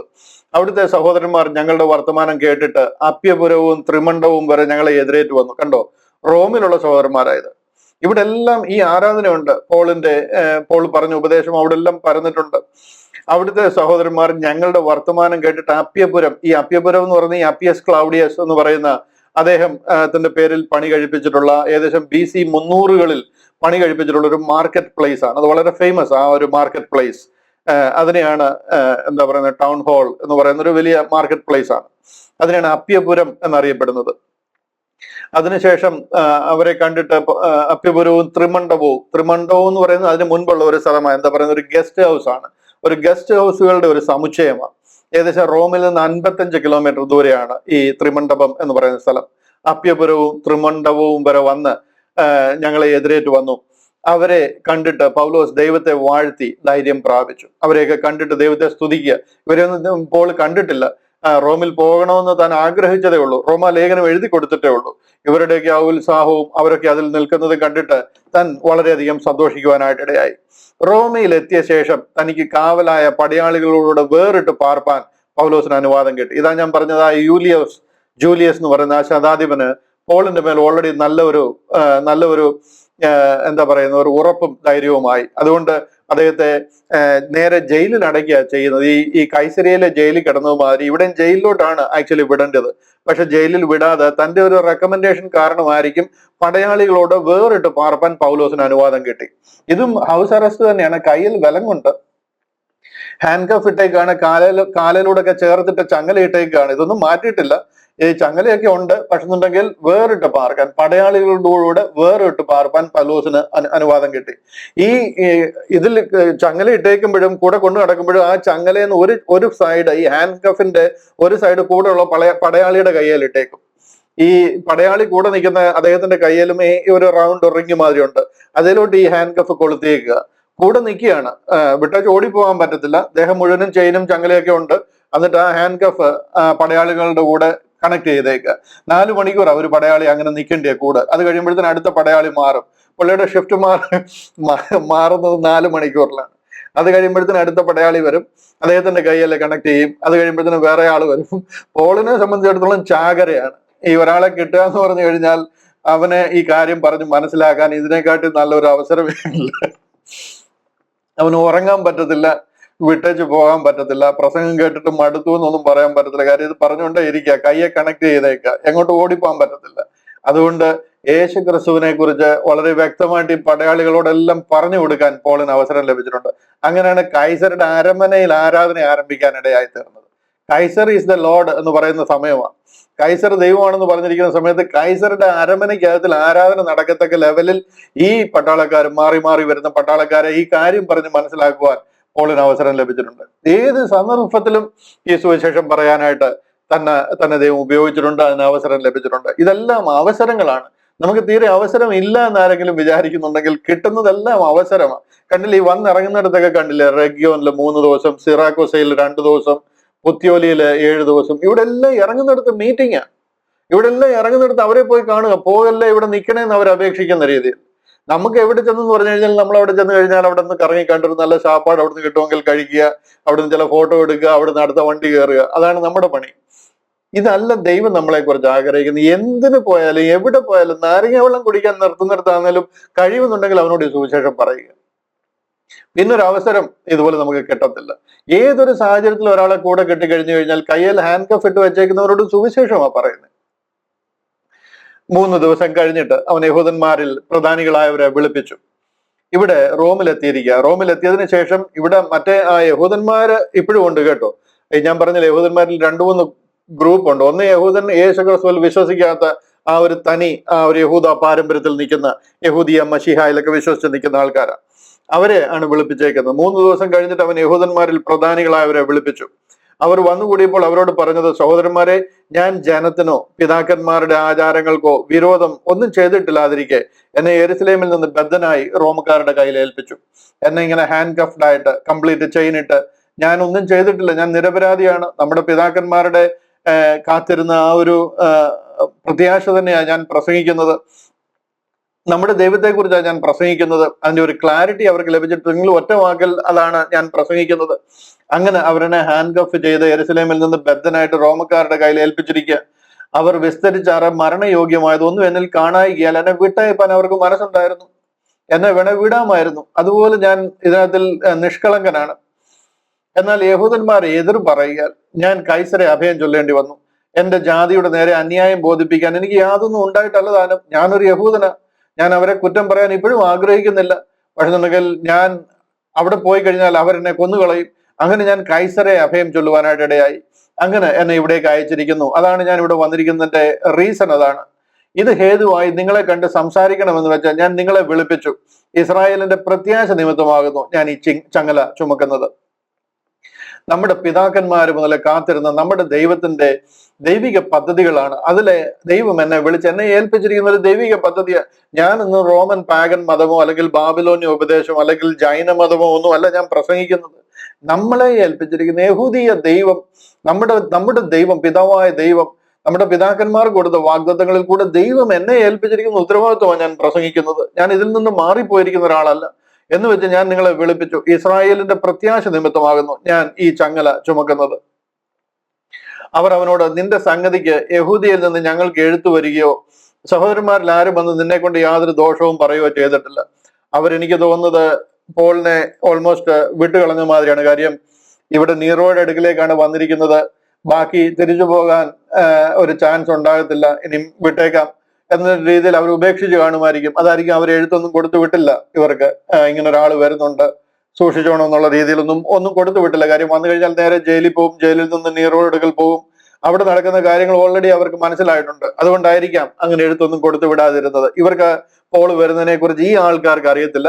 പക്ഷെന്നുണ്ടെങ്കിൽ ദൈവസഭയിലുള്ളവർക്കും റോമിലുള്ള ക്രിസ്തീയ വിശ്വാസം അല്ലെന്നുണ്ടെങ്കിൽ ബോഡി ഓഫ് ക്രൈസ്റ്റ് എന്ന് പറയുന്ന സഭയിലുള്ളവർക്കൊക്കെ അറിയാം അവിടെയാണ് താൻ ആരാധനയൊക്കെ കൂടി വന്നത്. എങ്കിലും ഈ മതഭേദത്തിന് എല്ലായിടത്തും വിരോധം പറയുന്നുവെന്ന് ഞങ്ങൾ അറിയുന്നതിനാൽ നിന്റെ മതം ഇന്നതെന്ന് നീ തന്നെ പറഞ്ഞു കേൾപ്പാൻ ആഗ്രഹിക്കുന്നു എന്ന് പറഞ്ഞു. പോളിനോട് പറയുക, എന്താണ് നീ പറയുന്നത്, ഞങ്ങൾക്ക് കേൾക്കാൻ താല്പര്യമുണ്ട്. ഒരു ദിവസം നിശ്ചയിച്ചിട്ട് പലരും അവന്റെ പാർപ്പിടത്തിൽ അവന്റെ അടുക്കൽ വന്നു. അവരോട് അവൻ ദൈവരാജ്യത്തിന് സാക്ഷ്യം പറഞ്ഞ് മോശയുടെ ന്യായപ്രമാണവും പ്രവാചക പുസ്തകങ്ങളും ആധാരമാക്കി യേശു ക്രിസ്തുവിനെ കുറിച്ച് അവർക്ക് ബോധം വരുമാറ് രാവിലെ തുടങ്ങി സന്ധ്യ വരെ വിവരിച്ചു. ഇതാണ് ഇന്ന് നമ്മൾ ഈ ബൈബിൾ ക്ലാസ്സിലൂടെ ഒക്കെ ചെയ്തുകൊണ്ടിരിക്കുന്നത്. ഇന്ന് എൽദോ ബ്രദർ പല സ്ഥലങ്ങളിൽ 3-4 റെഗുലർ ആയിട്ട് ബൈബിൾ ക്ലാസ് കണ്ടക്ട് ചെയ്തുകൊണ്ടിരിക്കുക. ഇവിടെ എല്ലാം നമ്മൾ പറയുന്നത് ദൈവരാജ്യത്തെ കുറിച്ചാണ്. കർത്താവ് നമുക്ക് വേണ്ടി ഒരുക്കിയിരിക്കുന്ന ദൈവരാജ്യം, നാം സ്വർഗത്തിലേക്ക് ചേർക്കപ്പെടാൻ പോകുന്നു, ദൈവരാജ്യത്തെ കുറിച്ച്, ന്യായപ്രമാണത്തെക്കുറിച്ച്, ന്യായപ്രമാണത്തിൽ പറഞ്ഞിരിക്കുന്ന കർത്താവായ യേശു ക്രിസ്തു, അതായത് ക്രിസ്തു നമ്മുടെ പാപങ്ങൾക്ക് വേണ്ടി തിരുവെഴുത്തുകളിൻ പ്രകാരം മരിച്ചു അടക്കപ്പെട്ടു എന്ന് തിരുവെഴുത്തുകളിൻ പ്രകാരം, മനസ്സിലായോ? ആ തിരുവെഴുത്തുകളിൽ എന്താണ് പറഞ്ഞിരിക്കുന്നത്, ആ തിരുവെഴുത്തുകളിൻ പ്രകാരമാണ് കർത്താവ് ഈ ലോകത്തിൽ വന്നിരിക്കുന്നത് എന്ന് അവരോട് പറയുക. ആ മോശയുടെ ന്യായപ്രമാണ പ്രകാരം പ്രവാചക പുസ്തകങ്ങളിലും എല്ലാം ആധാരമാക്കി യേശു ക്രിസ്തുവിനെ കുറിച്ച് അവർക്ക് ബോധ്യം വരുമാറും രാവിലെ തുടങ്ങി സന്ധ്യ വരെ വിവരിച്ചു. എത്ര പറഞ്ഞു കൊടുത്താലും ഇവരുടെ ആ ഒരു പാരമ്പര്യം തലയ്ക്ക് പിടിച്ചിരിക്കുക. തലയ്ക്ക് എന്താ പറയുന്നത്, മന്ദത പിടിച്ചിരിക്കുന്ന മാതിരി ഇതിൽ തലയ്ക്ക് പിടിച്ചിരിക്കുന്ന കാരണം എത്ര പറഞ്ഞു കൊടുത്തു കഴിഞ്ഞാലും ഇത് ഉൾക്കൊള്ളാൻ പാടാണ്. അവൻ പറഞ്ഞത് ചിലർ സമ്മതിച്ചു, ചിലർ വിശ്വസിച്ചില്ല. ഇന്ന് നമ്മൾ പറയുമ്പോഴും ഇതുപോലാണ്. ഇന്ന് 2000 വർഷമായിട്ട് ക്രിസ്ത്യാനിറ്റി എന്ന് പറയുന്ന ഒരു എസ്റ്റാബ്ലിഷ്ഡ് ഒരു ക്രിസന്റം, ഒരു മാർഗമുണ്ട്. അതിന്റെ പുറത്ത് നമ്മളെ പോലുള്ളവർ ഈ കാര്യം പറഞ്ഞു കഴിഞ്ഞാൽ ചിലർ സമ്മതിക്കും, ചിലർ വിശ്വസിക്കത്തില്ല. ഇത് വിശ്വസിക്കാത്തവരാണ് ഏറ്റവും കൂടുതൽ ആൾക്കാർ. കാര്യം അവർ ആ പാരമ്പര്യത്തിൽ നിൽക്കുന്നു, ഇതിനേക്കാൾ കൂടുതലായിട്ടൊന്നും അറിയാൻ ആഗ്രഹിക്കുന്നില്ല.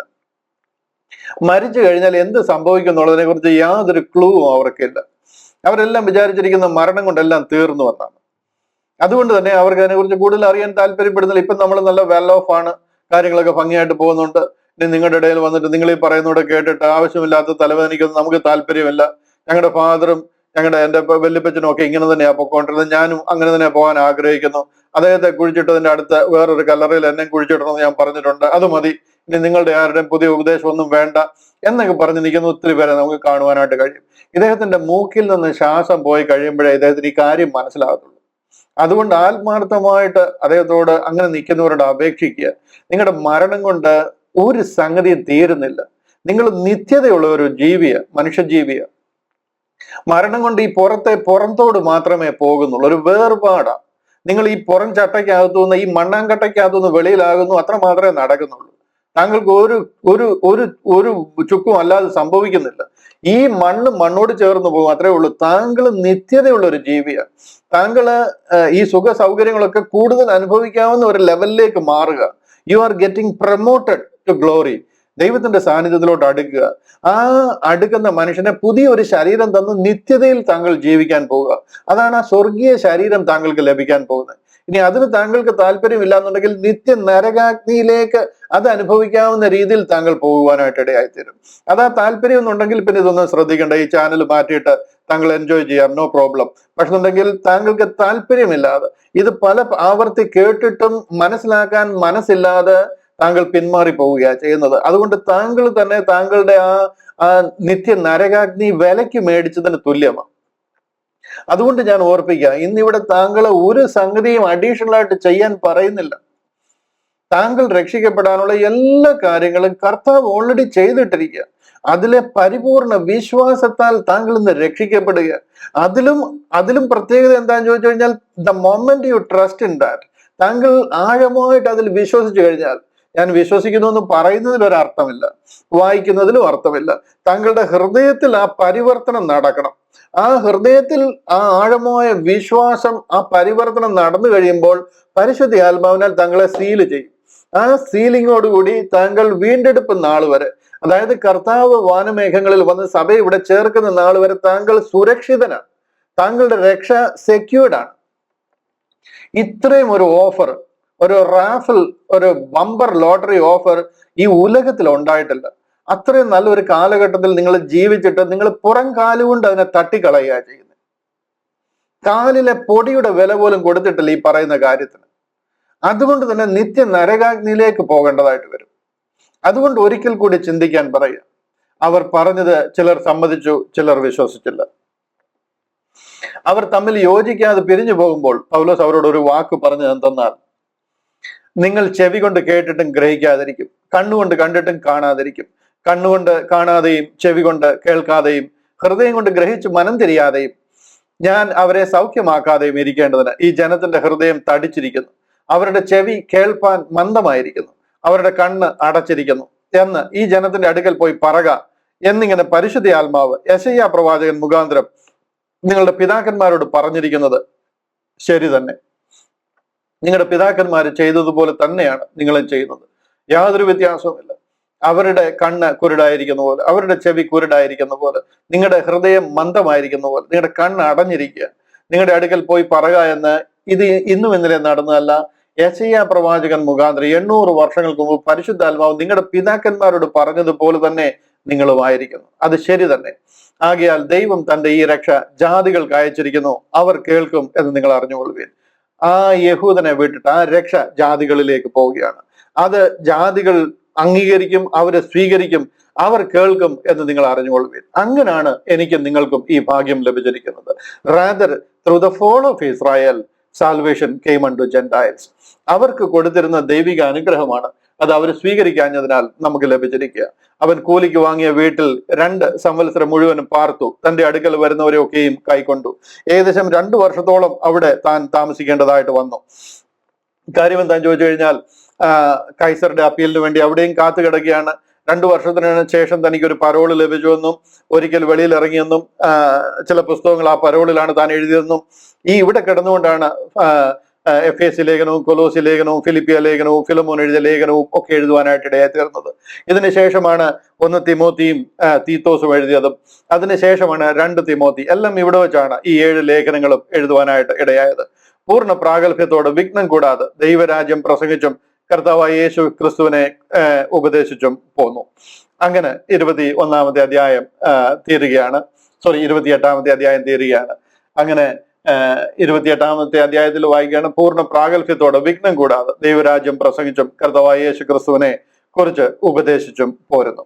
28-ാമത്തെ അധ്യായവും ചിന്തിച്ച് തീരുവാൻ ദൈവം നമ്മളെ സഹായിച്ചു.